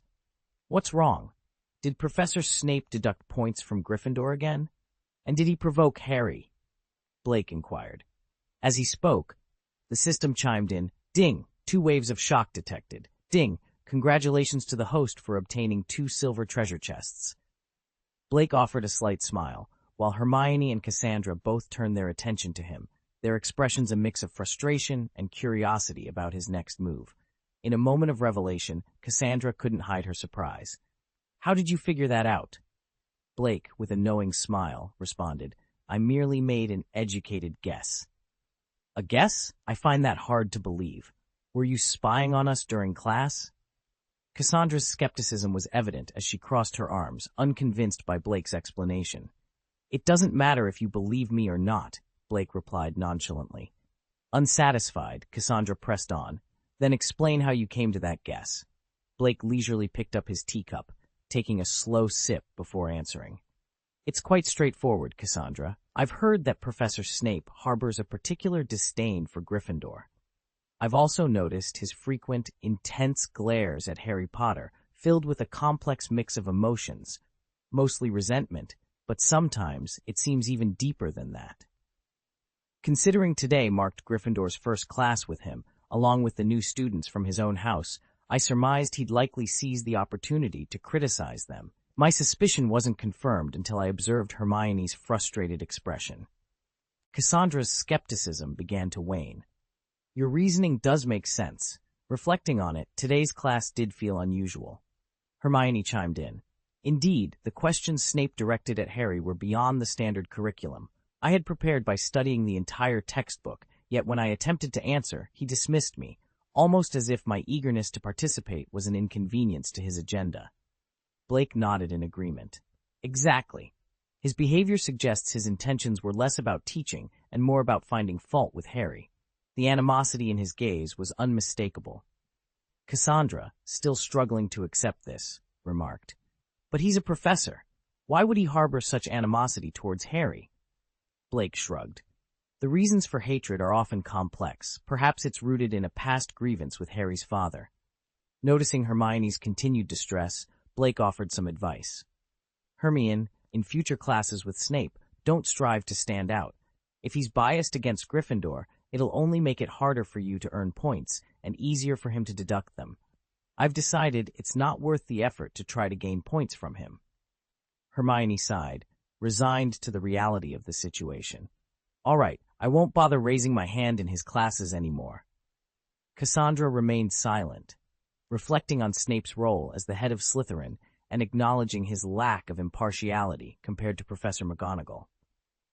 Did you really spend the morning in the room of everything? Cassandra inquired, changing the subject. Blake confirmed, yes, I was delving into some ancient knowledge for alchemy, including the Nihon language, and exploring ancient Slytherin lore. The room was cluttered with ancient Slytherin texts, prompting Cassandra to question Blake's definition of a little research. Blake defended his approach casually. I did say it was a little research. I only skimmed through these books. Cassandra, somewhat familiar with ancient Slytherin, knew the complexity involved, but even a cursory glance requires a deep understanding of many ancient Slytherin texts, magical and non-magical alike. Blake nodded. Exactly. However, I discovered something fascinating. Some ancient Slytherin texts, when combined, whether magical or not, can amplify the magic of the texts that do possess magical properties. His enthusiasm briefly faded as he continued. Unfortunately, even the most basic magical texts from ancient Slytherin demand a vessel of extraordinary strength to contain their power.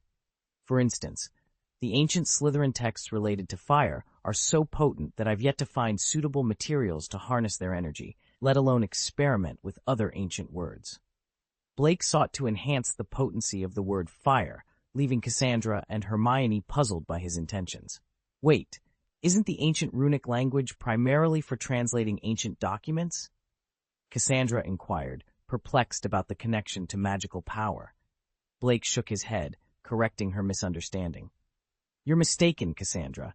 Ancient runes have been extensively utilized in alchemy, indicating that the ancient runic language is far from ordinary. It indeed possesses magical properties. To demonstrate, Blake retrieved a piece of parchment he had prepared earlier, upon which he inscribed an ancient rune. Handing it to Cassandra, he instructed, "Now, channel your magical power into it."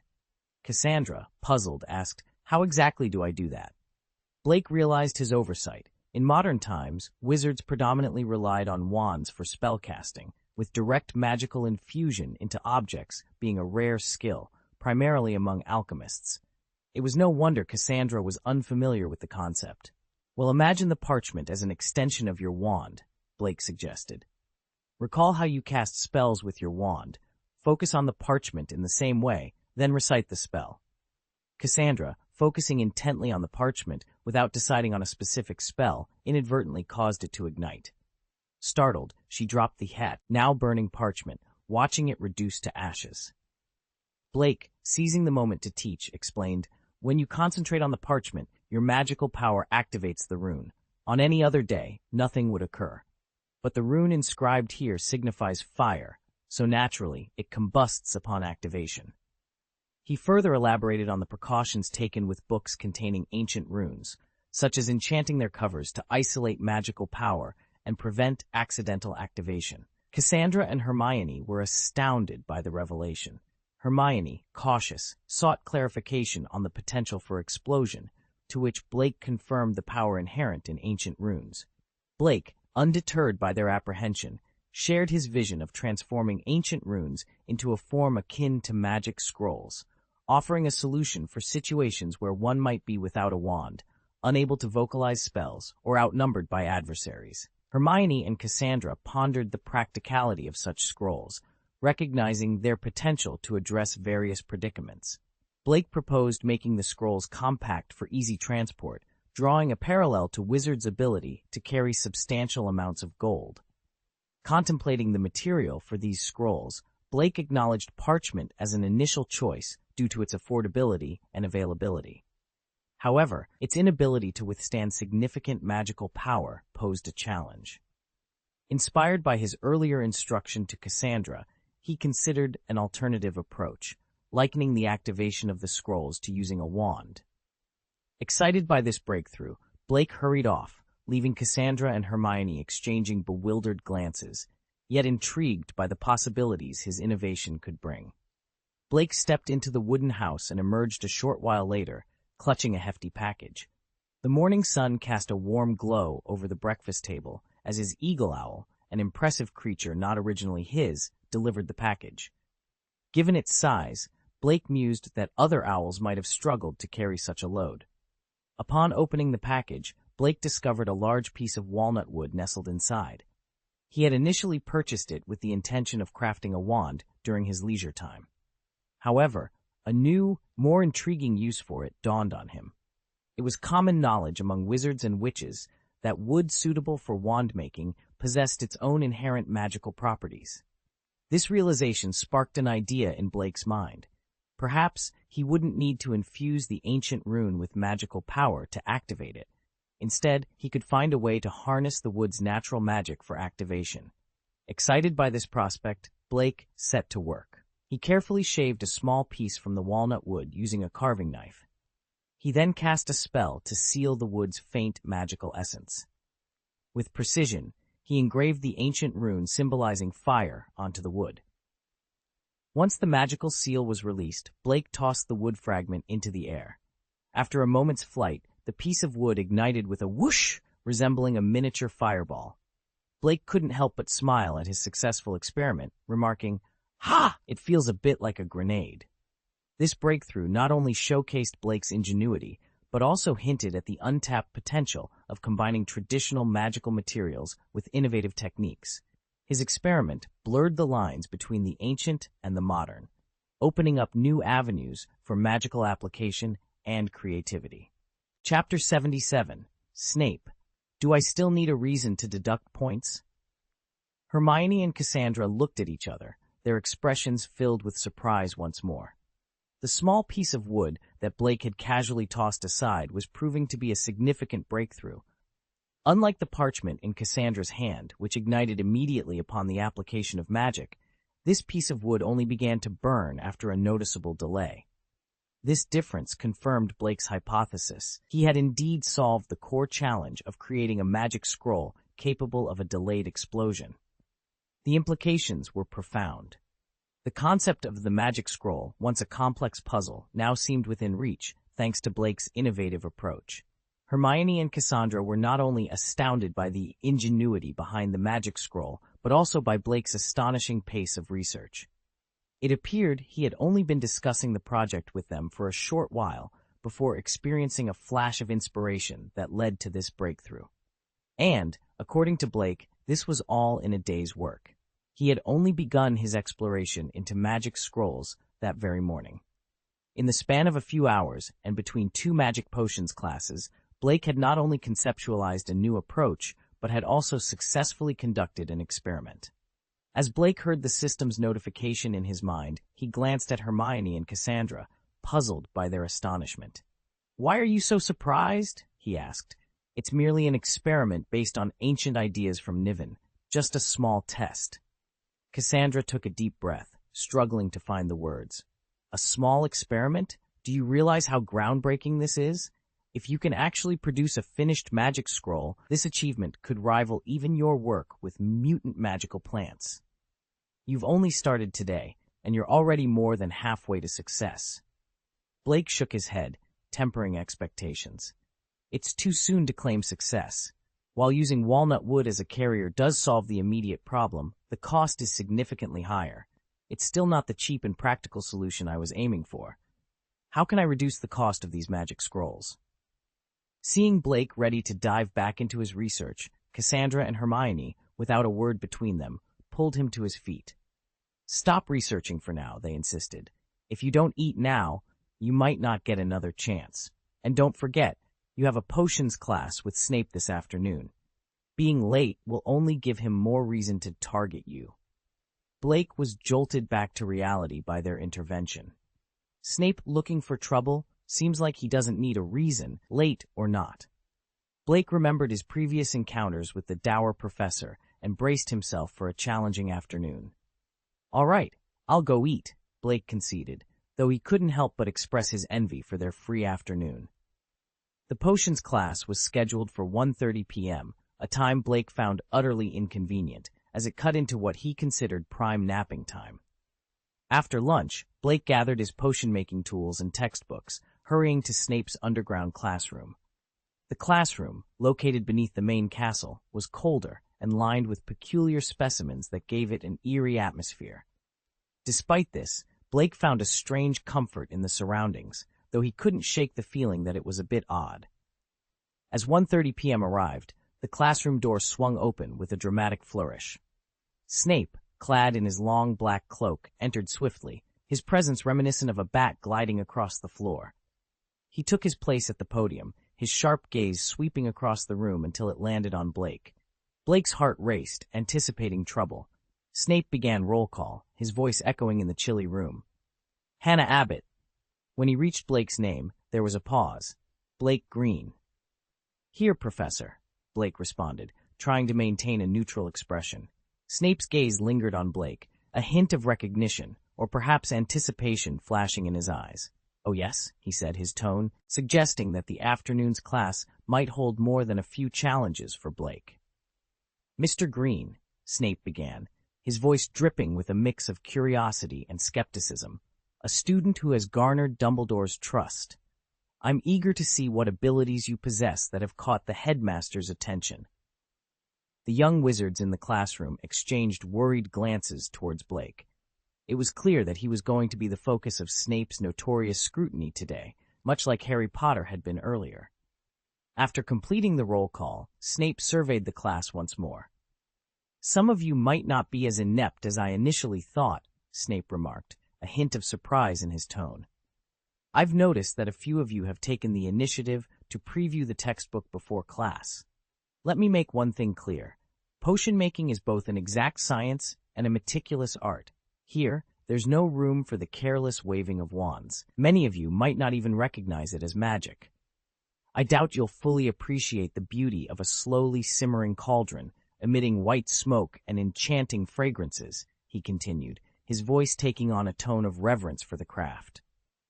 Blake listened to Snape's monologue, which seemed to stretch on forever. Despite Snape's eloquent description, Blake couldn't help but think it sounded a lot like cooking. The mention of slow simmering and fragrances made him realize how much he missed eating rice, a staple he hadn't enjoyed in years. Lost in his thoughts about rice, Blake was abruptly pulled back to reality when Snape called out, "Green." It took a moment for Blake to register that Snape was addressing him. It had been a long while since anyone had referred to him by his last name. Most teachers, including the usually stern Professor McGonagall, addressed him affectionately as Blake. Even in class, they referred to him as Mr. Potter. Are you distracted? Snape inquired coldly, his gaze piercing. Blake shrugged nonchalantly. I was thinking about a slow simmering pot emitting white smoke and fragrances, Professor, he replied honestly. His description mirrored the process of cooking rice, but everyone assumed he was cleverly echoing Snape's earlier words about potion making. Is that so? Snape responded, his voice laced with skepticism. He employed a spirit assimilation telepathic capture spell to verify Blake's truthfulness. However, Blake was well prepared, his mental defenses easily repelling the intrusion. Snape was taken aback, realizing Blake wasn't lying and perhaps had a genuine interest in potion making. "Since you seem so enthused about potion concoction," Snape said, raising his voice, "you must have thoroughly studied the potioneering textbook. Tell me, Green, what are the 12 uses of dragon blood?" Blake was momentarily taken aback by the question, recognizing it as one of Dumbledore's famous discoveries. Yet, he confidently began listing the uses, including making oven cleaners and spot removers, and even mentioned the analgesic properties of dragon meat. Snape's frown deepened, realizing his attempt to stump Blake had failed. Undeterred, Snape pressed on with a more challenging question. "What is the boil cure potion? What are its effects, and what must one pay attention to during its concoction?" The question caused a wave of anxiety to ripple through the classroom. While the textbook might list the potion and its effects, the intricacies of its concoction were typically the domain of the professors, and not fully detailed in the text. This was a classic Snape move, setting a trap that seemed impossible to escape. Yet, Blake appeared unfazed, his thorough preparation evident. Snape's strategy, while daunting, was not enough to deter a student as dedicated as Blake. Blake, unfazed by the curiosity of his peers, responded with calm assurance. "The boil cure potion is designed to heal boils. When brewed correctly, it emits pink smoke from the cauldron. To add porcupine quills, one must first remove the cauldron from the flame. An incorrect concoction, however, will cause ills instead of curing them." Despite being a novice in potion making, Blake was not daunted by such a challenging question. Snape's expression shifted, taken aback by Blake's comprehensive answer. It was flawless, even by his standards, indicating Blake's solid grasp of theoretical knowledge. Recognizing this, Snape was reluctant to further challenge Blake on theoretical grounds. However, Snape was not one to concede easily. Setting aside his personal grievances, including Blake's complaint to Dumbledore and a general dislike for him, Snape was determined to find another way to test Blake. The class was then instructed to write down their answers, leading to a flurry of activity as students scrambled for quill and parchment. The atmosphere was tense. Every student, regardless of their house, was focused and diligent, aware of the high stakes. Snape, with his imposing presence, paired the students and guided them through the process of making the boil cure potion.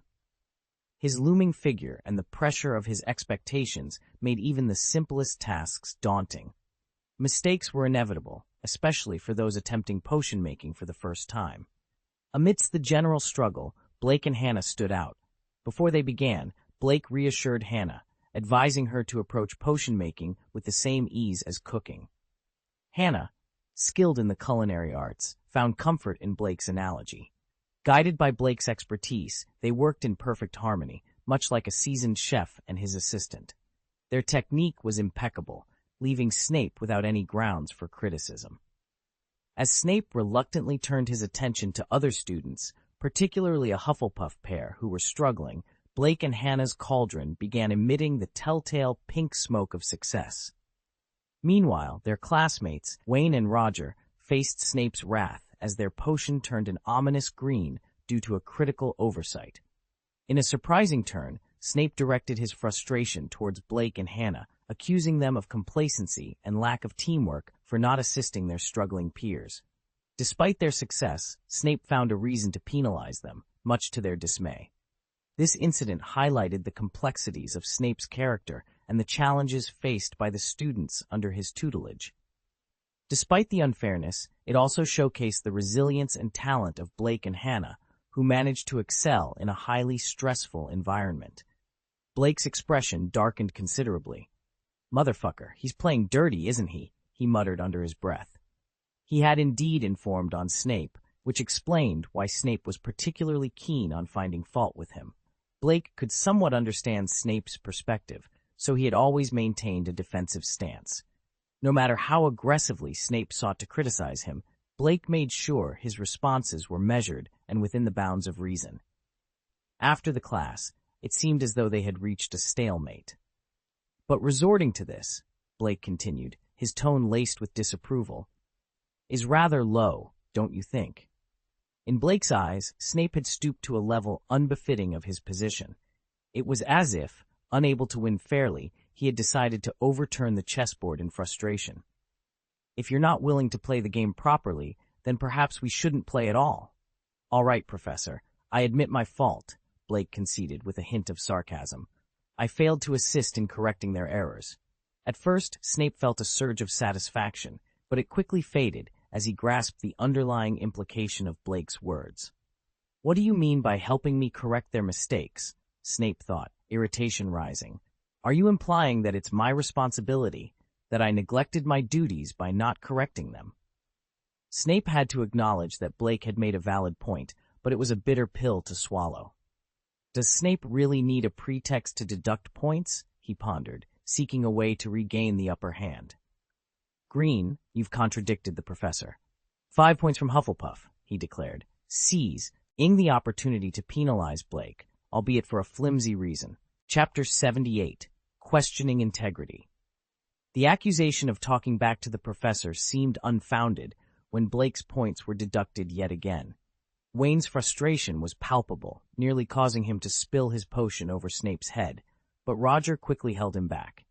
They had been forewarned by upperclassmen about Snape's arbitrary point deductions and had braced themselves for such injustices. However, they hadn't anticipated the extent of Snape's pettiness. Snape seemed to have a vendetta against Blake, reminiscent of his past behavior with Harry. If Blake had faltered in answering a question or failed in potion brewing, Snape might have been satisfied after a brief mockery. But Blake, competent and confident, left no room for Snape to justifiably deduct points, which only wounded Snape's pride further, prompting him to find any excuse to penalize Blake. The surrounding Hufflepuff students, and even those from Ravenclaw, were incensed by Snape's blatant unfairness. The points of the entire house were at stake, each one earned through collective effort and thus highly valued. The absurdity reached its peak when Snape blamed Blake for another student's failed potion, despite Blake's group being the first to succeed, a feat that would have earned them extra points under any other professor. Blake, however, chose to apologize, embedding subtle defiance in his words. Yet, Snape twisted his apology into another act of defiance, deducting more points. The room fell silent, witnessing the injustice. It seemed Blake would have to swallow his pride, as many before him had done, and move on. But as Snape turned to leave, Blake called out to him, his demeanor calm and unaffected by the earlier confrontation. "Please wait a moment, Professor Snape," he said, prompting Snape to halt and face him with a sneer, expecting a plea for mercy or perhaps a request to restore the deducted points. "No, you misunderstood, Professor Snape," Blake clarified, his tone respectful yet firm. "I merely wish to pose a question to you. A question for me." Snape's interest was piqued, his smirk betraying his anticipation of further humiliating Blake. "Yes, Professor, you've deducted points for what you perceived as contradictions and disrespect. However, my question pertains to the very basis of your deductions. Is it not the role of a professor to encourage learning and understanding rather than to suppress inquiry and penalize curiosity?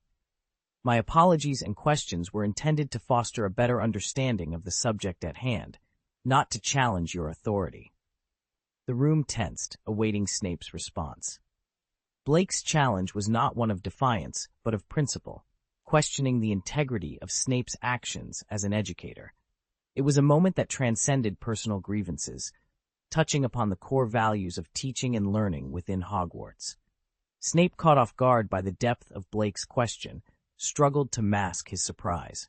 The students watched intently, realizing that this was not just another instance of student-teacher conflict, but a significant moment that could redefine the dynamics of their education. Blake's stance was clear. He was not just fighting for his points, but advocating for a more just and encouraging educational environment. His courage to speak up, despite the potential consequences, inspired a newfound respect among his peers, marking a pivotal moment in their collective Hogwarts experience.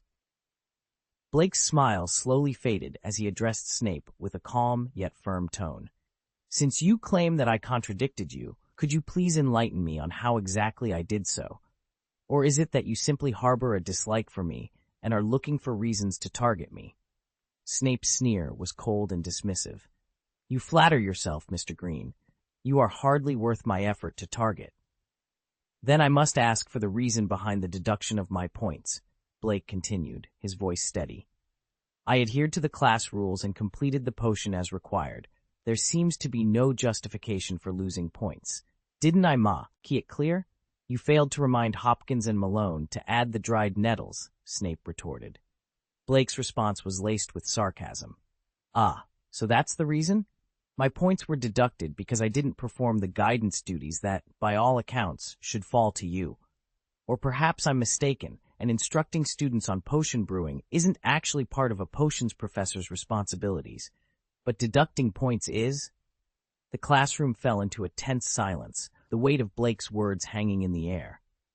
Despite the risk of opposing Snape, there was a palpable sense of satisfaction among the students. Snape's eyes glinted dangerously. Glenn, your defiance has cost Hufflepuff dearly. Blake cut him off. It seems I was correct, Professor Snape.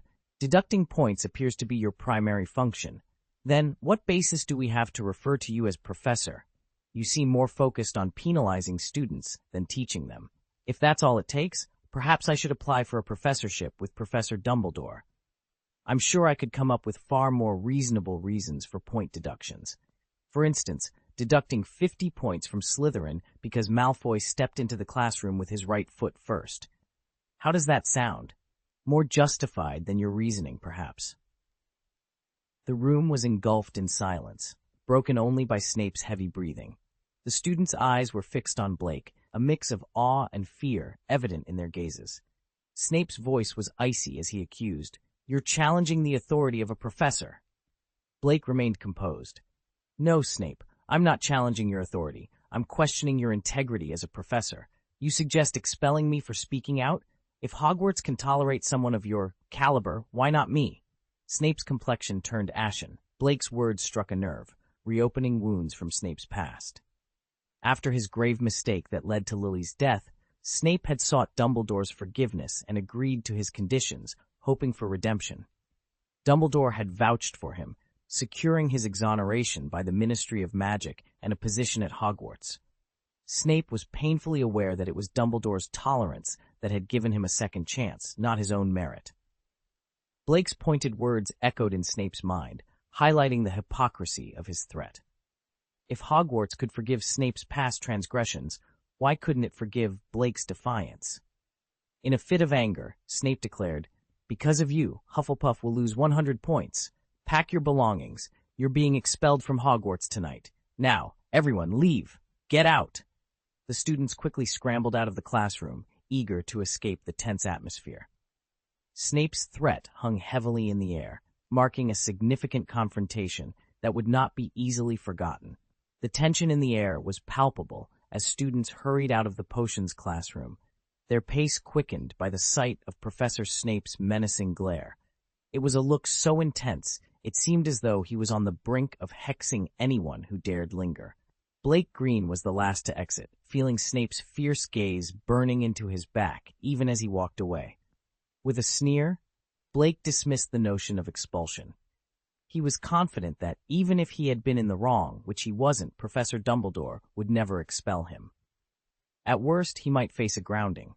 After all, the whole debacle had started with Snape's unjust deduction of points.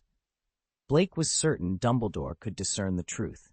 If, by some chance, Dumbledore sided with Snape, Blake was ready to embrace the darkness and vow a revolution in a few years. His departure from the potions class was dramatic, to say the least, but it also proved lucrative, earning him not only 2 gold, but also a diamond treasure chest from Snape, along with several others from his fellow students. The loss of points was a minor setback. Blake was confident he'd regain them. Instead of seeking out Dumbledore, Blake headed straight to Professor Sprout's office. Given the 100 points TS deducted from Hufflepuff due to his actions, he felt it necessary to explain himself to her first. Meanwhile, in the headmaster's office, Snape stood before Dumbledore, his face contorted with rage as he demanded Blake's expulsion. Dumbledore, with a slight frown, inquired about the incident, his patience wearing thin. Despite Blake's reputation for causing trouble, he was well liked by the faculty and considered a promising student. Snape's accusations painted a grim picture, suggesting Blake's defiance could lead to a path similar to that of a Dark Lord. As Dumbledore sought clarity on the matter, rumors of Blake's potential expulsion spread like wildfire throughout Hogwarts. Snape, known for his domineering presence, had never faced such a challenge from a first-year student.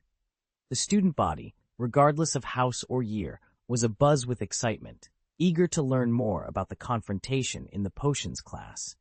Blake's boldness in standing up to Snape made him an instant hero among his peers, especially the Gryffindors who had long suffered under Snape's bias. Harry Potter, upon hearing the news, was both shocked and thrilled, while Hermione rushed to Professor McGonagall for answers. Cassandra sought to gather more information, and Fred and George Weasley were on the lookout for Blake, declaring their support for him regardless of the outcome. The incident had not only challenged the authority of a feared professor, but had also united the students in a way few events could. As the Hogwarts community buzzed with speculation and support for Blake, the true impact of his actions was yet to be seen. The atmosphere among the students was electric, with some eagerly discussing the unfolding drama, while others felt a surge of adrenaline at the thought of standing up against perceived injustice. Among the concerned was a group of Hufflepuff students, led by Cedric Diggory. They were in the midst of preparing a petition, determined to prevent Blake from being unjustly dismissed. They believed that, even if Blake had indeed spoken out against the professor and resisted discipline, the punishment being considered was excessively harsh. It was clear to them that Professor Snape was deliberately provoking the situation. Cedric and Marcus Flint were particularly invested in finding Blake to offer their support, but their search was in vain. Eventually, they decided to seek out Professor Sprout for assistance. In Professor Sprout's office, the mood was tense. Upon hearing Blake's account of the events, the usually gentle-faced professor's demeanor changed dramatically. The sight of her picking up a small shovel, ready to confront Snape, was a testament to her outrage. Professor Sprout was incensed by Snape's blatant favoritism and his audacity to penalize Hufflepuff students so unjustly. She was particularly appalled by his treatment of Blake, a student she held in high regard. "Professor, please, calm down. I assure you I won't be expelled," Blake implored, managing to halt Professor Sprout's impulsive march towards confrontation. It was a rare sight to see Professor Sprout this furious. She hadn't been this angry in over a decade. Her anger on behalf of Blake touched him deeply, reinforcing the bond between student and mentor. "I refuse to let you be expelled, Blake. You stood up for what is right, and that's commendable," Professor Sprout declared, her resolve unwavering. "I intend to discuss this matter with Professor Dumbledore. I want to know if professors have the authority to arbitrarily deduct points. If that's the case, then I will not hesitate to act." She continued, her voice filled with admiration. "Blake, you've shown courage and integrity in the face of authority. You're an example all Hufflepuff students should aspire to emulate. Therefore, I am awarding you 150 points for your bravery." This bold move by Professor Sprout underscored a critical point. The system of awarding and deducting points, often manipulated for petty reasons, could also be used to uphold justice and recognize true merit.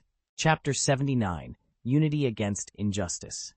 "Thank you very much for your support and trust, Professor Sprout," Blake said, his voice filled with genuine gratitude. Despite only hearing his side of the story, Professor Sprout had chosen to believe him without seeking further verification. Her willingness to fully support him was indeed very touching. "But, Professor, I don't want to see a conflict arise between you and another professor. It would only cause Professor Dumbledore unnecessary stress," Blake added thoughtfully. Professor Sprout's gaze softened at his words. She admired how considerate Blake was, wanting to spare Dumbledore any additional headaches. Such a considerate child, and yet Snape threatens to fire him? Unbelievable, she thought to herself. "All right, Blake, I'll support you from the shadows. For now, we'll keep this matter under wraps. But if Snape truly intends to fire you or punish you unjustly, then I'll have no choice but to intervene," Professor Sprout assured him as she opened the door for Blake. As the door swung open, they were greeted by Cedric and Marcus. "Blake, you're here," Cedric exclaimed. Professor Sprout, you can't let them fire Blake. Marcus interjected anxiously, emphasizing that Blake had done nothing to warrant such treatment, especially considering his valuable contribution to the Hufflepuff Quidditch team. Don't worry, children. Go have your meal. I'm on my way to speak with Dumbledore. I assure you, we're not discussing Blake's dismissal. Instead, I'll be seeking clarification on the points Snape unjustly deducted from him, Professor Sprout said, concealing a small shovel in her pocket as she walked out with Blake. Despite her reassurances, Blake could detect a hint of frustration in her voice, a clear sign of her inner turmoil over the situation.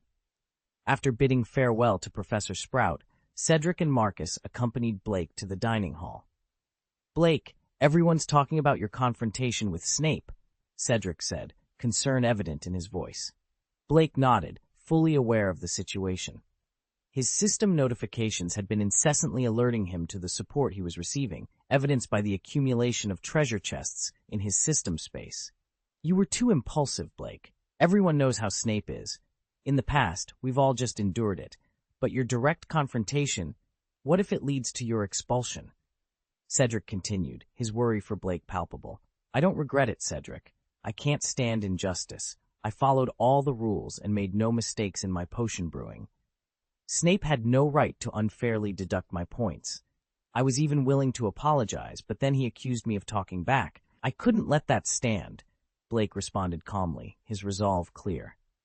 Marcus nodded in agreement. We support you, Blake. We've even started a petition to plead for leniency on your behalf. Every student in Hufflepuff will sign it to show their support. Thank you, but that's not the solution. I shouldn't need to plead for mercy when I've done nothing wrong. I can't accept that, Blake said, his sincerity touching Cedric and Marcus. So what do you propose we do? Cedric asked, intrigued by Blake's determination. Blake stopped in his tracks, his expression serious. It's time for all of us, except for Slytherin, from 7th graders to 1st graders at Hogwarts, to unite. Everyone is frustrated with Snape, but too afraid to speak up. Anything, Marcus sighed deeply. Hogwarts has indeed been suffering for a long time. Who could argue otherwise? Blake responded. I'm in my 7th year now, and I've had to endure Snape's unpleasant demeanor for all 7 years. I know all too well what it's like. He's always been this way. When I was a first year, the older students warned us to be wary of him. But what can we do? He's always been like this, Blake lamented, patting Marcus's solid shoulder for emphasis. Marcus, is it right to just accept this? All this time, Snape has acted with impunity because, although everyone is angry, no one dares to speak up. No one has been willing to lead a protest. But now, he's threatened to expel me tonight. Blake's voice grew more determined. So what do I have to lose? I'm still a Hogwarts student until tonight. I can stand up and demand justice for all of us who have been oppressed and bullied. It doesn't matter what year we are in or which house we belong to. We shouldn't have to endure such unfair treatment. Marcus and Cedric exchanged glances, seeing the resolve in each other's eyes. It seemed Blake was prepared to confront Snape head-on, and this ignited a fire within them. Blake, we're with you, they declared in unison. Blake nodded, his gaze steely. Good. It's lunchtime, which means the Great Hall will be packed. That's exactly where we need to be. As they approached the Great Hall, the buzz of conversation from inside was audible. Given it was Friday and the weekend was near, the hall was busier than usual. The trio entered, and within moments, the room fell silent, all eyes on Blake. Hero! Someone shouted from the crowd, sparking a wave of enthusiastic applause that even included some from the Slytherin table, a rare occurrence given their usual solidarity. Blake scanned the staff table, surprised to find it empty. At that moment, Hermione rushed over. You were too impulsive, but I've spoken with Professor McGonagall, and she's gone to see Professor Dumbledore on your behalf. Cassandra chimed in. This isn't your fault. You won't be expelled. Pinello added. Professor Flitwick has also gone to see Dumbledore. Realization dawned on Blake as to why the staff table was deserted. The professors had all gone to plead his case to Dumbledore, knowing that, aside from Snape, Blake was well regarded by the faculty. Even Quirrell had gone to Dumbledore's office, which made Blake think, Good Lord, Tom, you're so concerned about my expulsion, and you claim you're not after something more? The students around Blake began to voice their support and admiration. "Well done, Blake. You've done what we've all wanted to, but never could." Amid the praise, there were a few dissenting voices, particularly from the Slytherin table. "Since when is talking back to a professor heroic?" one student sneered. "I've always found Professor Snape to be fair. He's just as strict with us." This claim was met with disbelief and anger from the crowd. Snape's bias was well known. He was notoriously harsher on students from other houses, while being more lenient with his own, rarely deducting points from Slytherin for the same infractions that would cost Gryffindor students dearly. The atmosphere in the Great Hall was charged, a mix of support for Blake and tension from the few dissenters. It was clear that this moment was about more than just one student standing up to a professor. It was a turning point, a call for change in the way justice was administered at Hogwarts. At most, he would merely scold the student. "Deduct points? Why should I, when it's my own house? You dare claim this treatment is fair?" Blake stepped forward, his voice rising with each question. "Have any of you observed Professor Snape teaching students from other schools, or even noticed how he treats us in classes alongside students from those schools?" If you answer a question incorrectly, other professors might let it slide. But Snape, he deducts 5 points for each mistake. We're lucky to earn 1 or 2 points for a correct answer from other professors, but in Snape's class, a single error costs us dearly. And yet, even perfect performance doesn't earn us extra points. In Snape's class, perfection merely ensures your points remain untouched. If this is considered fair, then it's an insult to the integrity of other professors. The crowd erupted in applause, echoing Blake's sentiments. "Exactly. We've never seen Snape deduct points from his own house," one student exclaimed, a sentiment shared by many. "Professor McGonagall, now there's fairness. She doesn't hesitate to deduct points from her own house. Can Snape claim the same?" Blake surveyed the charged atmosphere, sensing the moment was ripe. Climbing onto a stool, he addressed the crowd, his voice carrying to every corner of the hall. "Tonight, Snape wants me gone from Hogwarts. But it doesn't matter. Until then, I am still a Hogwarts student. In the past, fear silenced us, but I refuse to be silenced any longer. If standing up to Snape means expulsion, so be it. I'm not afraid of his persecution anymore. I'll lead the charge." As the applause died down, Blake continued, "The grading system was meant to motivate us, rewarding good performance and penalizing rule-breaking. But under Snape, it's become a tool for his personal vendettas. Disagree with him, and you're punished, not just with point deductions, but with solitary confinement. This isn't just unfair, it's an abuse of power. Other professors might turn a blind eye, fearing conflict, but this only emboldens him. We're students, but we must not be complicit in this injustice. If we're too afraid to speak out now, what will we do when we face the world beyond Hogwarts? Will we accept injustice silently? Is that the lesson Hogwarts teaches us? No, it teaches us to stand up to power, to fight for what's right. Let's not forget that. Bravely resisting. Everyone, do you still remember the Wizarding War from over a decade ago? The speaker began, capturing the attention of the gathered students. During that tumultuous time, countless Hogwarts graduates, undeterred by the threat of violence, made the resolute decision to join the forces resisting the unknowns. They fought valiantly, sacrificing their lives, shedding their blood for the peace we enjoy today. If their education at Hogwarts had taught them only to seek safety and avoid risks, would they have immediately joined the battle after graduation to defend world peace? The answer was a resounding no.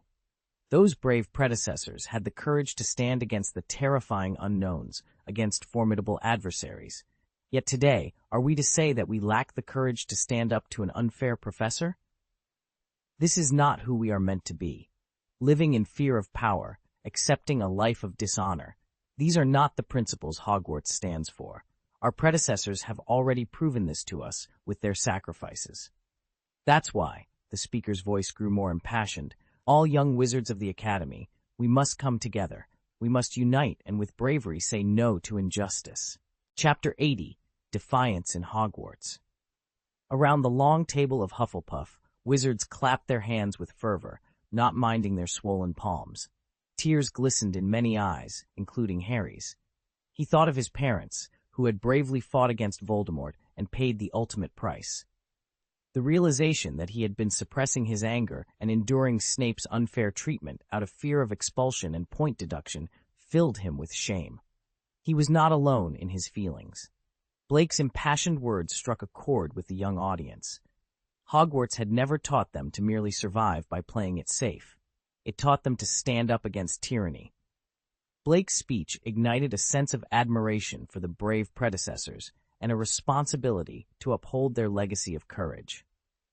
"We cannot let the spirit of our predecessors, who were fearless in the face of power, die with us," Blake declared, his voice resonating with conviction.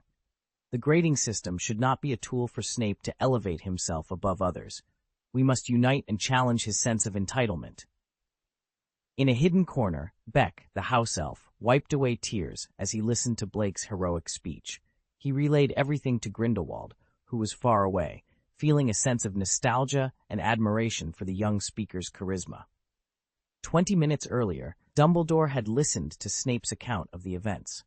After hearing everything, he calmly stated, "Severus, I find no fault in Blake's actions." He advised Snape to reconsider his approach, emphasizing that students have the right to question their professors without it being seen as insubordination. Snape, stubborn as ever, suggested punitive measures against Blake, but Dumbledore refused, reminding him of his primary duty to monitor potential threats.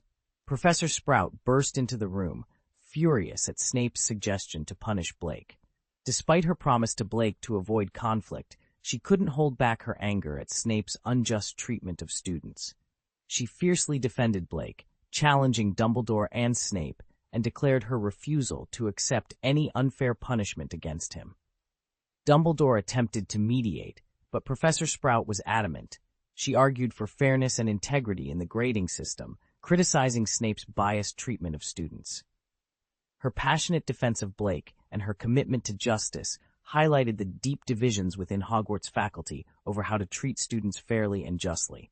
Anger flashed across Snape's face as he retorted, "We won the school championship through our own strength." Professor Sprout, however, was not convinced. "Strength? You relied on shamelessness, Snape. Yet your shamelessness has proven quite effective," she continued, turning to Dumbledore. "I've just awarded Blake 150 points for his courage in standing up to authority. This puts Hufflepuff in the lead for the House Cup. If Snape continues with his unfair practices, I am prepared to keep fighting in this manner." When honest people lose their temper, it's a sight to behold. Their patience has been pushed to its limit, making their reactions more impulsive and uncontrollable. "Pomona, there's no need for concern," Dumbledore assured her. "I'm fully aware of the situation. Blake has done nothing wrong and will face no punishment." As they were discussing, Professor McGonagall burst into the room, alarmed. "Albus, I heard rumors of Blake being expelled." Before Dumbledore could clarify, the portrait of Phineas Blake, a former headmaster from the Blake family, chimed in, having overheard his family name. "This isn't about your family, Phineas. We're discussing a student named Blake," Dumbledore explained. Relieved by Dumbledore's assurance that Blake would not be expelled, the professors turned their attention back to the matter at hand.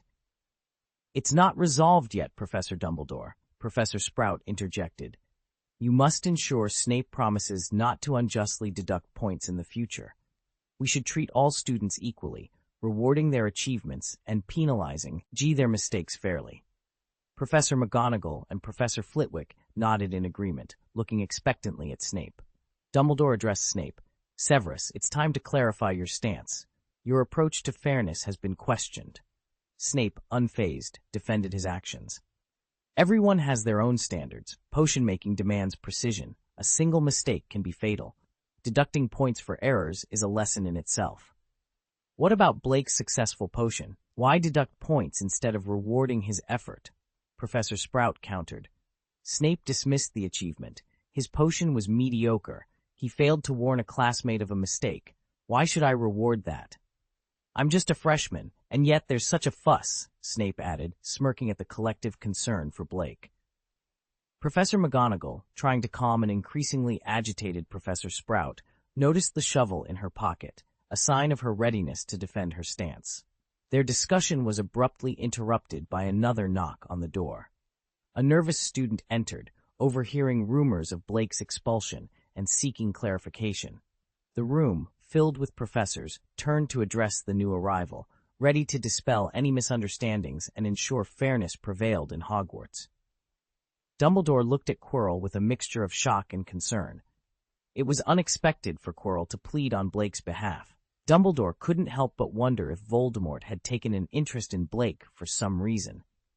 Snape, on the other hand, regarded Quirrell with a look of disdain before turning to leave the room.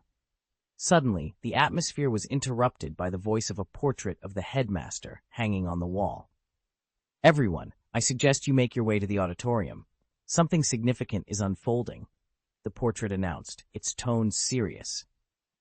It explained that it had witnessed the events in the auditorium through another portrait of itself located there. "What's happening?" Dumbledore inquired, his curiosity piqued. "It appears that young Blake believes he is on the verge of expulsion and has taken it upon himself to address the entire school in the auditorium," the portrait replied. "Address the school?" Dumbledore's mind raced, a sense of urgency propelling him forward.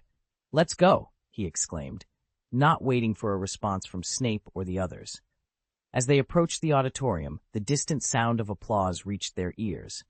Dumbledore signaled for everyone to pause outside the auditorium doors. He wanted to listen to Blake's speech, to understand the boy's perspective. Blake's voice, filled with passion and conviction, echoed through the hall. "Everyone," Blake began, his voice resonating with determination. "Professor Snape believes my time at Hogwarts is over, that I should be packing my bags tonight. But this is wrong. Hogwarts has taught us not only knowledge, but the spirit of bravery and resistance. Do you recall the Wizarding War from over a decade ago? Hogwarts never taught us to live in fear of power or to seek a peaceful life at the expense of justice. Our predecessors have shed their blood to prove this very point. Fellow students, we must stand united. Together, we must bravely reject injustice." The professors, halted by Dumbledore's gesture, listened intently to Blake's speech. When Blake spoke of those who had sacrificed their lives in the war, a wave of emotion swept over them. Professor McGonagall and the others felt their eyes well up with tears. They had personally taught many of those who had perished, young souls taken too soon. The spirit of Hogwarts was indeed one of courage and resistance, not self-preservation. Blake's words struck a chord with everyone present. The memories of brave faces from the past flashed through their minds, contrasting sharply with Snape's fluctuating expressions of anger and disbelief. He hadn't anticipated Blake's ability to rally his peers against him. Dumbledore's expression was the most complex of all. As he watched Blake on the stage, the young wizard's fervent speech and the awed, Iance's enthusiastic response reminded him of figures from his own past. A wave of nostalgia washed over him. "Albus, we should make our presence known," Professor McGonagall suggested, her voice thick with emotion. "Yes, you're right. My apologies, I was lost in thought," Dumbledore replied, his focus returning to the present. He then led the professors into the auditorium. Blake, standing atop a long table, had successfully stirred the emotions of his fellow students. When he received notification of several golden treasure chests, he knew Dumbledore and the professors had arrived. As expected, they soon made their appearance. "Now that Professor Dumbledore is here, let's present our case to him," Blake announced, jumping down from the table with agility. The students, their spirits ignited by Blake's words, gathered together. Cedric was the first to step forward. "Professor Dumbledore, we request that you reconsider Blake's expulsion," he pleaded earnestly. Lee Jordan added his voice to the chorus. "And not just that, Professor. We urge you to address Professor Snape's unfair treatment." Snape's glare, once enough to silence any dissent, now only fueled the students' resolve. Their courage, kindled by Blake's speech, rendered them immune to fear. "Professor Dumbledore, why was I punished more severely than a Slytherin student for the same mistake?" another student questioned, highlighting the perceived injustice. The students' appeals continued, each voice adding to the collective plea for fairness and justice within the walls of Hogwarts. In the Grand Hall, the stage was set. The murmurs of support for Blake echoed around, ensuring he didn't need to lift a finger in his defense. He glanced at the professors, now encircled by a throng of young wizards, and shook his head in disbelief. Adhering to the old adage, leave when the job is done, keeping your achievements and fame hidden, Blake decided it was time to make his exit. "Baker," he called out sharply. With a soft pop, Baker, the house elf, materialized before Blake, his eyes shining with admiration. Blake gestured dismissively. "Help me pack. I'm supposedly being expelled." "I have no desire to remain at Hogwarts," he declared with a hint of defiance. "Right away, young master," Baker replied, his voice tinged with excitement as he scurried off to Blake's dormitory to begin packing. Deep down, Blake was aware that expulsion was not on the cards for him, but if one were to play a role, it was essential to commit fully. Snape had insinuated his expulsion by nightfall? Very well, Blake thought. Let's prepare for departure. Oh, what's that? Not expelled after all? They expect me to return? Blake scoffed at the notion. Return? Why would I? I was faring much better at the orphanage. At least there, I had candy to eat. Here, my good deeds earn me nothing but point deductions and insults. You wish for my return?